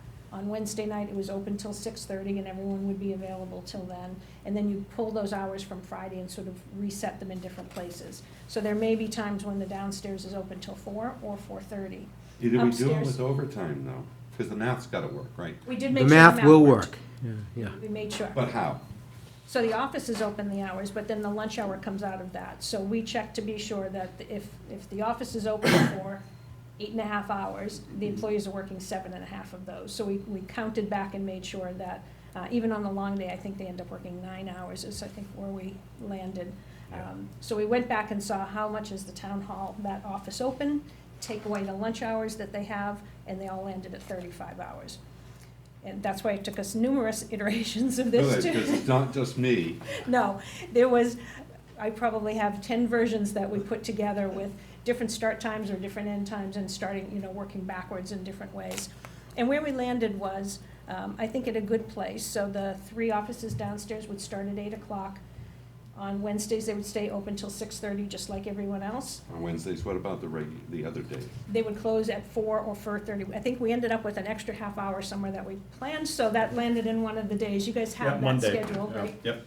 I was actually looking for, I think what it's gonna require for me to understand it all is what I always refer to as a was-is. So, prior to this being introduced, these were the hours for Sure. this office. I can put that comparison for you. Yeah, and here is what is under consideration, 2B, 2A. Sure. Because they're all drafts right now. Absolutely. Yeah. Yeah, absolutely. I can do that, no problem at all. So I've given you where we think we've landed with the 2 final versions. That would assume that we Yes. have 2 start times. And then what I can do is compare those against what currently is existing for each of the departments. This version will allow the Board of Health, inspections, planning, downstairs to open as they always did at 8 o'clock. It will also envision the offices upstairs, selectmen, tax collector, et cetera, opening at 8:30, as most of them always did. So the change to the public at the beginning of the day, there really isn't any. It's at the back end of the day where the public, it will change. We will both be open, the whole town hall, on Wednesdays till 6:30. Downstairs, 8 to 6:30, upstairs, selectmen's office, et cetera, 8:30 to 6:30. On Friday, they downstairs will still open at 8, but they'll still close at noon. So the real change for the public is the Wednesday night, where we're open later, and then the Friday afternoon, where we're not open. Other than that, so we figured it might be less of a burden on the public, as well as the contractors, et cetera, because everybody's opening at the same time that we've always opened. There's no takeaway. from Nobody's that. really leaving any earlier, with the exception of Friday. Except Friday. So, But I'm happy to map out the before and after for you, if that's a better way to compare, that's Sure. no problem at all. No, I think Rick just explained it. And I think what you then said is, the was isn't here, but I get it. It's actually embedded in there, it would be culling it out, so as he said, there would be no detriment or negative impact to any of the residents other than the Friday afternoon, because they're getting at least what they had and then more on the Wednesdays. Yeah. Right. And that's what we're trying to do. It was sad to see the newspaper article come out and say Milford to close town hall half-day Friday. That's not what we're trying to do. We're trying to extend our hours an evening, and it's gotta come from somewhere, without use of overtime and other creative tools.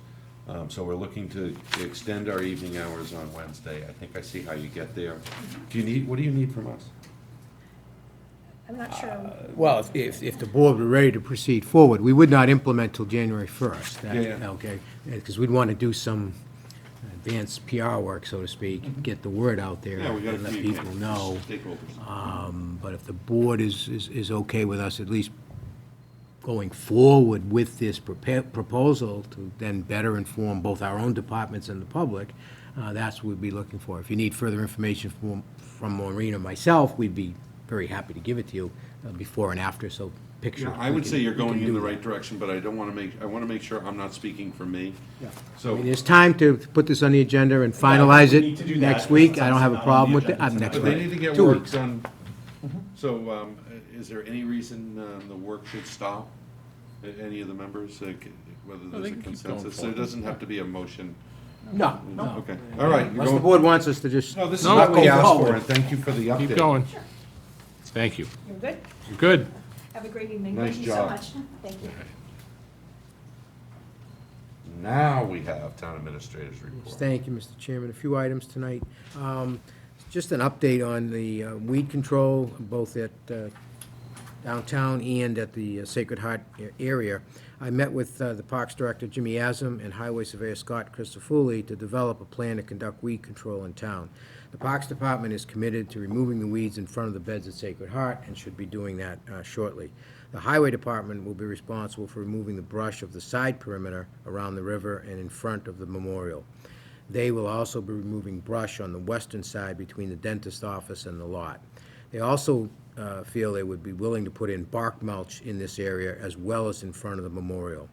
To the left of the memorial, along the 2-foot space, they're advising just to pour concrete. It's really an unusable portion of the area, and that would kind of eliminate the need for the weed control there. Also, they're working on finalizing a vegetation control plan to manage the growth on Main Street and other areas in town. This plan should be completed within this month. The plan will include chemical spraying such as emergence and weed killer, weed pulling, tree trimming, mechanical brush cutting. They're also going to include in that plan a plan to include brush control for each season, so it would be a year-round venture. They would recommend that we have an employee, it could be an existing employee, by the way, with a license to spray pesticides and herbicides so that we can lessen the costs of hiring outside vendors for the spraying. So we need to put in this vegetation control plan to get authority from the state to do the spraying. Both of them were enthusiastic. They both think they can work together. Also in the summer when they hire their part-time, sometimes college students, high school students, what have you, a lot of that can be done there. But they want to make it a year-round program. Okay, so certain things in the winter would be done, certain things in the summer would be done, and they will come back with that plan and that program once the vegetation control plan is in existence. Also, another matter regarding the Highway Department, they have entered into the Complete Streets program with the Mass DOT. This program started in 2016. It's to facilitate better and safer travel for all users of streets and sidewalks. It provides assistance and incentives for municipalities along with funding for planning and implementing actions. The town has been awarded $37,000 to start the policy and develop our prioritization plan. We have a consultant who will help us develop the plan further. One goal initially is sidewalks. There are a few areas around town that sidewalks we feel should be added, such as Cedar Street at Plains Park, Purchase Street, Harris Ave, and Fountain Street. All these areas are heavily used by pedestrians and school children and therefore need to be accessible. Mass DOT, once we're part of the program, will fund up to $400,000 per year per town. It includes planning, engineering, and construction. It can deal with bus shelters, road rebuilds, those types of things. There will be a need for stakeholders to participate in the project and planning, and Mass DOT recommends other town departments be included. Scott has asked that possibly a selectman could be involved as a liaison and be a stakeholder. Just to remember, this funding is separate from Chapter 90 funding, but is used specifically for streets and sidewalks. One final item, Representative Brian Murray has informed me that the local bills for Milford concerning an additional beer and wine license for the Central Street Market and an additional all-alcohol license for the Water Street Market, and the bill concerning town meeting membership and re-election for town meeting membership have been passed and engrossed, that is in final form, in the House of Representatives. The bill also for the Central Street Market, I've been informed by Senator Fatman, has also been engrossed and passed, while the other two bills are still pending in the Senate. So I want to thank just both Senator Fatman and Representative Murray for their assistance with the passing of this three pieces of legislation that were approved at a prior town meeting. And that's all I have tonight, Mr. Chair. Yeah, it seems like those home rule petitions have been in there for an awfully long time. They didn't quite make it out of the last session, unfortunately. Okay. Any comments or questions for Rick? Will? No, thank you. No questions. Thank you, Rick. Just thank the parties involved for the weeds and Yeah. Rick, I did have a question. Yes. The weed control on Main Street, Yes. who's gonna handle that? That will be highway through the vegetation control plan, in addition with hopefully some help also from the Parks Department. All right, so Primary responsibility would be highway. are they handling it now, or? They're handling it now, not to the degree that this plan will require them to 'Cause handle. I'm looking for somebody to handle it to the extent that somebody that we contracted last year. Yeah.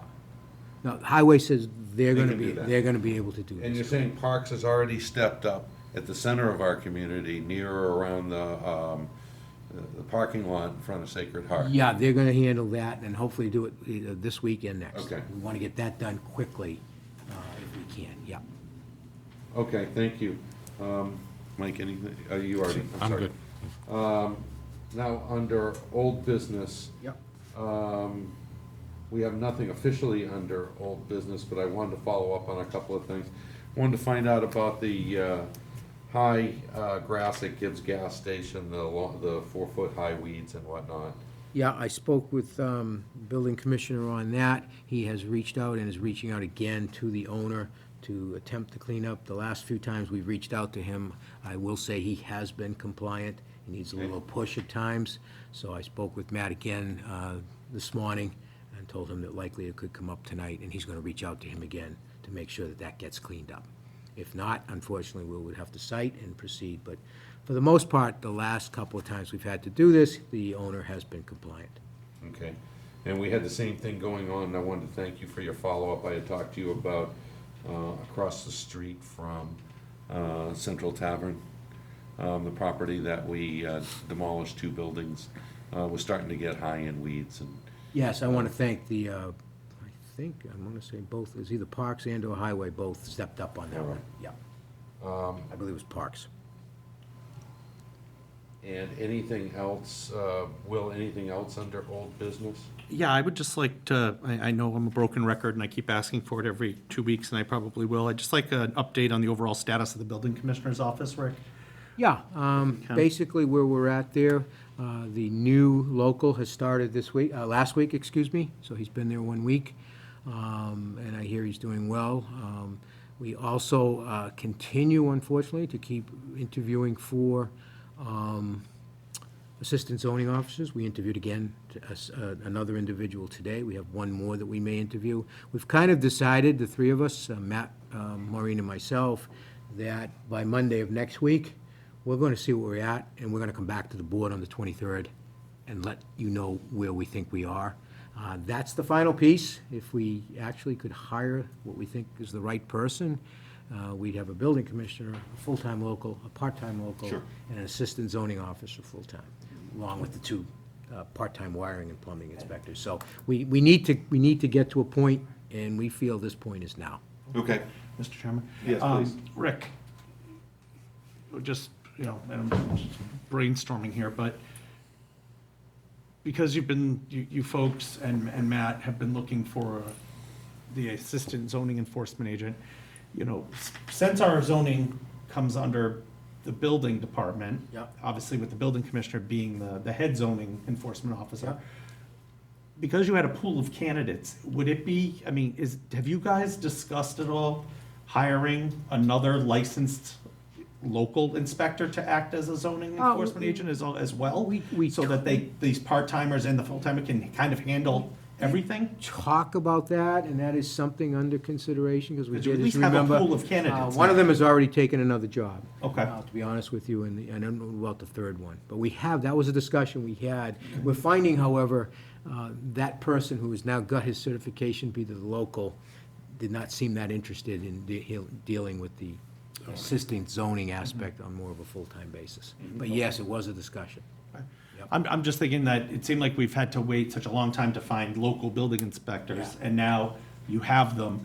Should we even look at those job descriptions and see if, when it comes to any other duties as assigned, that the local building inspectors also take on some of the zoning Yeah, and I enforcement? think even if we I do imagine hire they an do, if but- they do, I was just, you're right. Because if you hire an assistant zoning enforcement agent who isn't an building inspector, all they can do is zoning. Correct. If you hire a local building inspector, they can do both inspections as well as zoning. That is correct, yeah. So, So there's one more we may reach out back to see if he is Okay. interested. But yes, that was a discussion that we've had, yeah. Okay. But we'd like to bring this to a head. Yeah, let us One know way or if the other, because, salary remains an obstacle or any other benefit. Yeah. well, that's why especially I say that because if the salary is an issue with an assistant zoning enforcement agent, if they're licensed as a building inspector, then they'll Yeah. be a building inspector. We can pay them as such. Yeah. So it's another tool. Provided it's in the budget, right? Exactly. Well, we might have to rebudget, Right. Going come forward, but I know, January. yeah, we should be, I mean, Well, we should be in somewhat good shape. I'm pretty right? sure we would Because be in we've gone pretty. without. Exactly. Okay. Yeah, I mean, we haven't had a full-time local for a while, Yeah. and now we haven't had a full-time assistant zoning for a Right. while. There should be Both were some money budgeted there. for. Okay. All right, and Will, you had some things from previous meetings. Is there anything you want to follow up on? there? No, I'll take that on the next meeting. All right. Thank you. Mike? All I had with, Mr. Chairman, was the Gibbs, which you already, Oh, okay. All right, with that said, we'll go to new business. Next, we have, looks like Brian Falk had previously applied for different committees, and he's now prevented from serving on the town's Fair Housing Committee. So he's declining that appointment without serving. So we'll go back to the talent pool, Rick, for that one. Yep. All right? I don't think that takes a vote, or does it? He's not served, doesn't intend to serve. Not resigning, I guess, yeah. Yeah, never served. I just, if it takes a process of unappointing, then I'm happy to accept the resignation. Why don't we do it just for Okay, yeah. benefit? I'll make a motion to approve the resignation. I would second that, Mr. Chairman. I'd also vote in favor, that's unanimous. Next, we have Marco Canero, resignation, Milford Cultural Council. Make a motion to approve. I would second that, Mr. Chairman. Okay. Next, we're talking about appointment to Milford Cultural Council.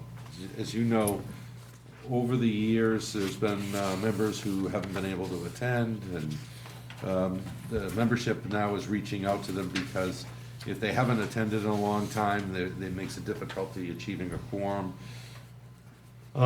Rick, anything you want to add to Cultural Council appointment? Just Jerry Edens, the chairwoman, I want to commend. She's really putting a lot of Yeah, she is. emphasis on it and working hard on it. She's looking, and as her committee, to appoint Christine D'Addario at some point, and was wondering if the board would be so inclined to do that. Rick, how many openings are there? Again, this is the one, if you recall, I it was do. up to 22. I think this board, when we talked about the reorganization, we're kind of trying to stay around 13. Yeah, I think Doesn't that's mean right. you have to, but I remember that discussion. Where are we now with active members? I don't think we're at 13 yet. I'd have to double check, because I know there are a couple of other individuals who are interested. So she has generated interest, Jerry has, in the Cultural Council. So can I get a motion to appoint Christine D'Addario? So moved. I would second that, Mr. Chairman. All right, I'll also vote in favor, that's unanimous, and, let us know any help that's needed from Sure. us, Rick, Yep. as you hear about it. Yep. Jerry can also reach out to us Yep. as well. Next, we have traffic supervisors, appointments and reappointments. Mr. Chairman? I'll Yes. just be happy to make a Please. motion to appoint and reappoint the following as traffic supervisors. Richard Berjoli, Loris Connolly, Paul Davidson, Peggy Farrell, Manuel Fonseca, Myron Gorby, Don Acavelli, Barbara Jackson, Toussaint Jackson, Sue Kozlowski, Nadine Ledoux, Gloria Linnell, Larry Lothar, Donna Mason, Francis O'Neill, and Christine Wispansky. Is there a second? I would second that, Mr. Chairman. All right, and I'd also vote in favor. That's unanimous. Nice job. All the pronunciations were correct, right, Scotty?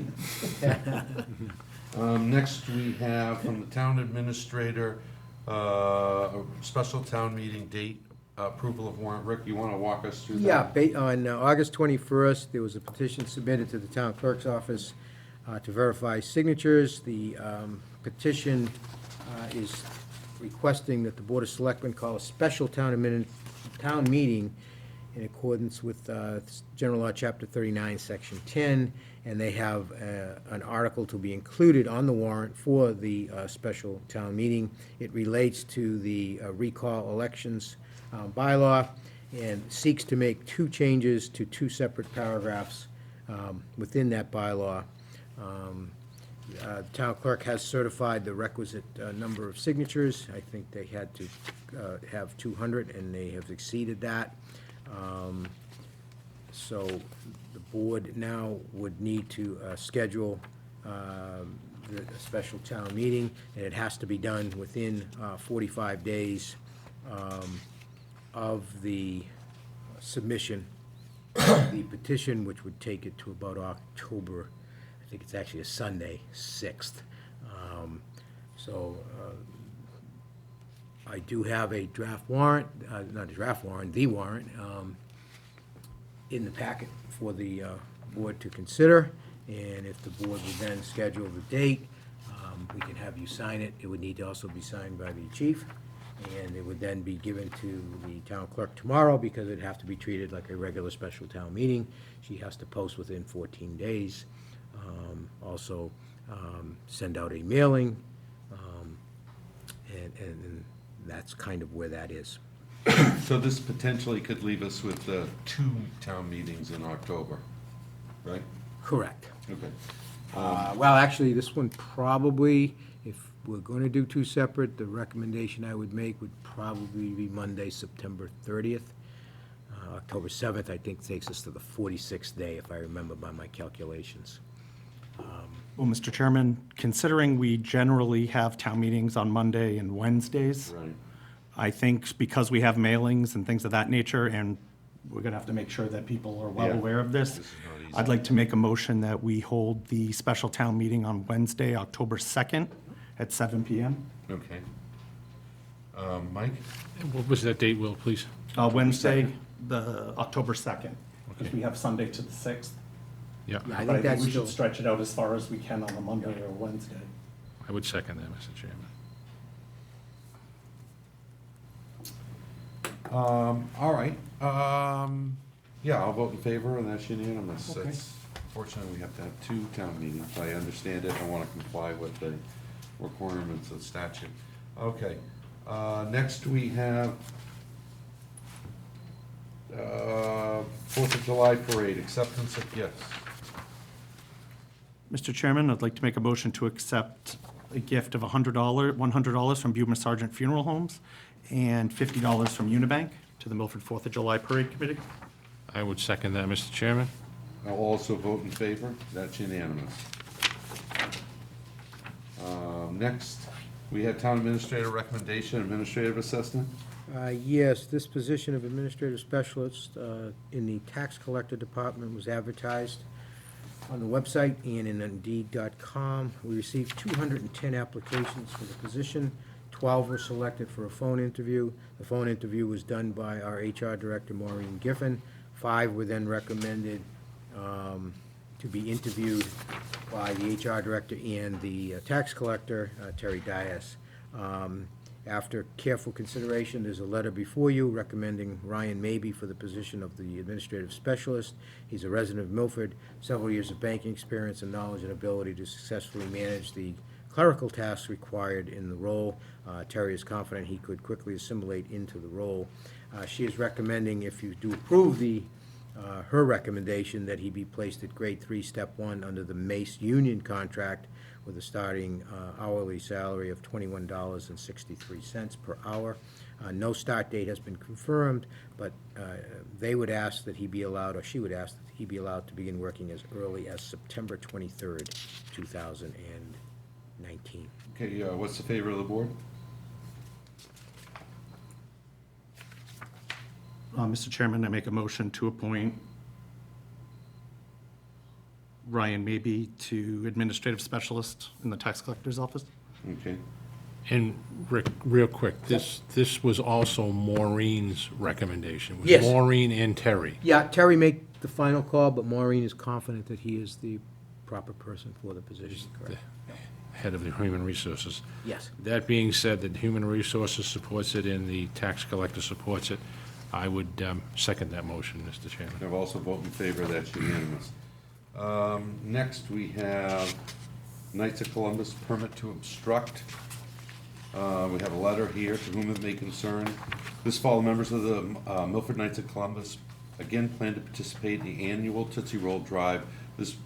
The proceeds from the collection continue to benefit the physically and mentally handicapped in the Commonwealth of Massachusetts. I'm writing you to make the town aware of this effort and to request permission to hand out Tootsie Rolls and collect funds at the intersections of Route 16, 109 on Saturday, October 12th, and on Sunday, October 13th from 8:30 to 2.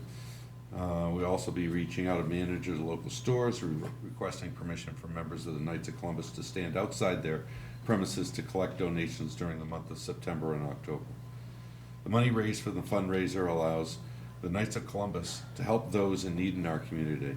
So again, I hope to receive the support of the community for this worthy cause. Our collections from last year just reach our goal. This year, we hope to surpass that amount by increasing our fundraising efforts.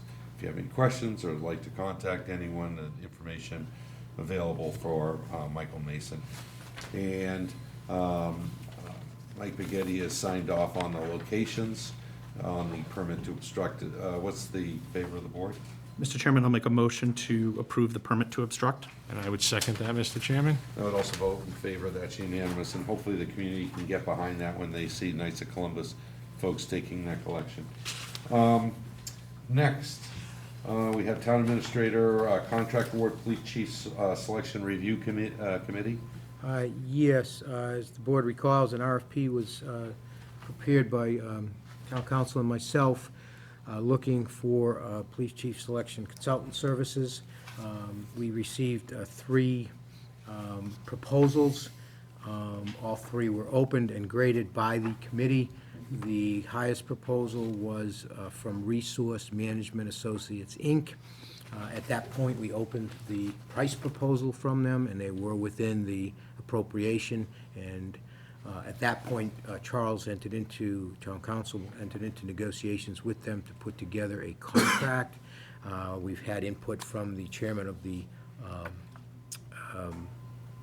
Police Chief Selection Review Committee. That contract is before you, and we are looking for you to award the contract and to authorize Chairman D. Bartolome to sign on behalf of the Selection Committee. This is our new standard contract that we use, so we make sure the procurement officer, myself, signs, town administrator, if it also signs, which is me also, town council is to form, and the finance director certifying the appropriation. This is a contract that Charles helped put together for us that's been very beneficial, as an aside. So we'd be asking the board to award that contract tonight, authorize the signatures. I would then notify the committee, and they would then begin their work towards selecting a new police chief. Okay, what's the favor of the board? Mr. Chairman, I'd like to make a motion to award the contract for the police chief search committee to Resource Management Associates Incorporated, 17730 South Oak Park Avenue, Suite A, Tinley Park, Illinois. And I would second that, Mr. Chairman. You also vote in favor. That's unanimous. Thank you. Thank you, Rick. Next, we have Milford High School Booster Club one-day license. They're seeking a application for one-day license for the Milford High Booster Club. And it's for wine and malt beverages, in addition to a competitive cornhole tournament, Milford High School Booster Club at Pheno Field on October 19th. What's the pleasure of the board? Mr. Chairman, make a motion to approve. I would second that, Mr. Chairman. Also vote in favor. That's unanimous. Next, we have amended zoning law, bylaw rezoning. Rick, have you met with anybody from the law offices of Joe Antonellis? I have not met with Joe, Attorney Antonellis, but I have spoken with him on both proposals. I know he has reviewed them also with the town planner. He represents SFH Realty Trust, Joseph Shea as trustee of that trust. He is looking to have real estate at East Main Street added to the existing business park zone. What he's asking is the board consider this and then remand to the planning board for hearing. And that is the first one that's before you. All right, what's the pleasure of the board? Mr. Chairman, I'll make a motion to remand this article to the planning board. I would second that, Mr. Chairman. All right, I'd also vote in favor of that unanimous. Rick, you want to go through the next? Yeah, the second one also is the same applicant, same attorney, Attorney Antonellis. Basically, what they're looking here is to amend Article 2, Section 2.3 of the town zoning bylaw, and what this would do, they're looking to add transportation terminal as a use allowed by way of a special permit from the planning board in the BP Business Park Zone. Again, before you, you have a cover letter from Attorney Antonellis and a proposed article that would be included on the town meeting warrant. And again, they're asking you to remand to the planning board for a public hearing. And do you know exactly what the meaning is by statute for transportation terminal? I must confess, I don't. I mean, so, Mr. Chairman, this one we may. I don't wanna speculate. Yeah. Until the we only know what that means. problem with putting it off, I know there's a very strict timeframe. If this could not wait till the September 3rd to make the October 28th. That just speaks to how long somebody should take to submit it, to give us time, if we want to seek to understand it. Right, that's not, I mean, we just received it, right? No, I know, but So, what I'm saying. so the you- time frame they have between the time we just received it and the time we take a vote on it is theirs to control and decide. We just received it, The we're planning talking board, about it though, now. has certain restrictions on when they need to Okay. post, and that's the issue, sorry, yeah. Mr. Chairman, you know what, I think this still obviously has to go through planning and then obviously, I imagine, to town meeting. Yeah, So- let It me does. just say this, I want fundamentally to be able to say to somebody outside of this meeting that I understood the language in what I was reading, therefore was capable of moving it forward and felt comfortable doing that. I'm not able to do that right now, so if there's a motion, please make one. I can't tell you that I understand what the request is by adding a transportation terminal to Route 85. No, I don't either. But I guess, again, even when we get that definition, I'm just trying to be fair, I suppose, that it's still gonna have to go through planning board with special permit and that type of thing, and then this would have to go before town meeting where it would have to be debated, and if it's, I think there's a- possibly what everyone's thinking of it being hundreds and hundreds of Amazon vans, and I think it might be a healthy debate on town meeting floor. So I'll make You'll have to a, place it on the warrant also. yes, I'll make a We motion. do, well, hold on, why would we need to do that? No, you wouldn't have to, you'd still have to make that decision. Right. Whether to place it on the warrant, is Thank what you, I'm saying. thank you. Not that you'd be required to. Right. But do you? Well, hey, look, if we're gonna string out a lot of boards and committees to review this, that's why I'm trying to get the information on the front end, not the back end. And I Right, 'cause perfectly after understand public what you're hearings- saying. No, and you're absolutely right. I just want to make sure that, again, if this gets to town meeting, at least I feel like it will be discussed, debated, of that nature. And quite honestly, if it is something to do with parking hundreds of vans somewhere, maybe that if that's ever going to happen, that maybe it happens elsewhere other than it is right now. So That is my fear, that's why, do the board members want to continue this without hearing from council? I don't mean our council, I mean person who wrote this, Joe Antonellis. In theory, I do. I just want to make sure that, we're not necessarily You're gonna make it- stopping debate prior to, I know we have the ability to, in quotes, kill this right now. No, I'm not talking about killing it. No, but we are The killing time it of if for- if the we don't time make of- the deadline. The time, that decision was made by the author and the Agreed. the people that gave us this amount of time. That's trustee of SFH Realty. In giving this article, they said if there was one question that popped up, it wouldn't make it to this town meeting, it would have to wait for the next one. Mm-hmm. I'm not troubled by their decision process. I'm okay with that. They make that in good faith, knowing what the risks are. No, and in theory, I totally understand that. What I'm doing is seeing if it is actually that I'm going one step further and going, is a location like this better than a location that's maybe where it's happening now? Ask the people that live across the street and see if they'll tell you, right? So, whatever the favor of the board is. Rick, what is the essence of the timing? In other The words, planning board has to hold a hearing, but before they hold a hearing, they have to publish for that hearing. And I think if we went to the 23rd, I'm certain they would not make those requirements. So they would not be able to have to be able to the hearing put it to the warrant. to put it to the warrant, should the board consider to do that, correct? So the planning board really would be our stopgap. Not necessarily. I Well, mean, the then- planning board could make a recommendation, you don't have to. Why would we vote on it? Yeah. What's our responsibilities for the town? I know I've asked you a rhetorical question. I want to answer your question by saying the Board of Selectmen are chartered to decide whether we should remand or not remand to the planning. Correct, and that's what's being asked, that's That's all exa- that's being that's asked. exactly right. Right now. And what I'm saying is, I'd like to understand exactly what that means. Okay. Now, I'm one member of a three-member board, so each of us can come up with our own thought process. If I don't know what I'm furthering, and my colleagues can't tell me what I'm furthering, then why would I remand it to the planning board? That's my only point. That's just how I feel about it. I just wonder if we get the definition of what that means, is that going to change us remanding it to the planning board, who are the experts in this type of thing where it ends up for the most part? I just don't want to. You know what? I don't want to necessarily stall something if it's going to end up at the planning board anyway. Let me just So say that's this. that's just my thinking where And- I'm trying to flush this out. And I don't know how many phone calls individuals have had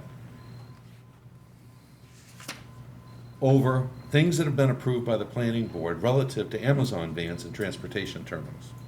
I can answer. I'm that. getting a Many, lot. Many, yes. Yeah, many. And so those are also have gone through the approval process, the hearing process, and the safeguard process. I want to hear more about this before I remand to planning. So is there a motion? What's the favor of the board? Let's get a definition of transportation terminal. Okay. I guess I don't need to make a motion for that. I mean, No, you don't. We'd like to get greater definition. Mike, any thoughts? I would agree with that, because Rick and I had a conversation about this earlier today. Now they've realized that the gates at St. Mary's Cemetery are open, so they're coming they're down the not creek, cutting through. 50 miles an hour.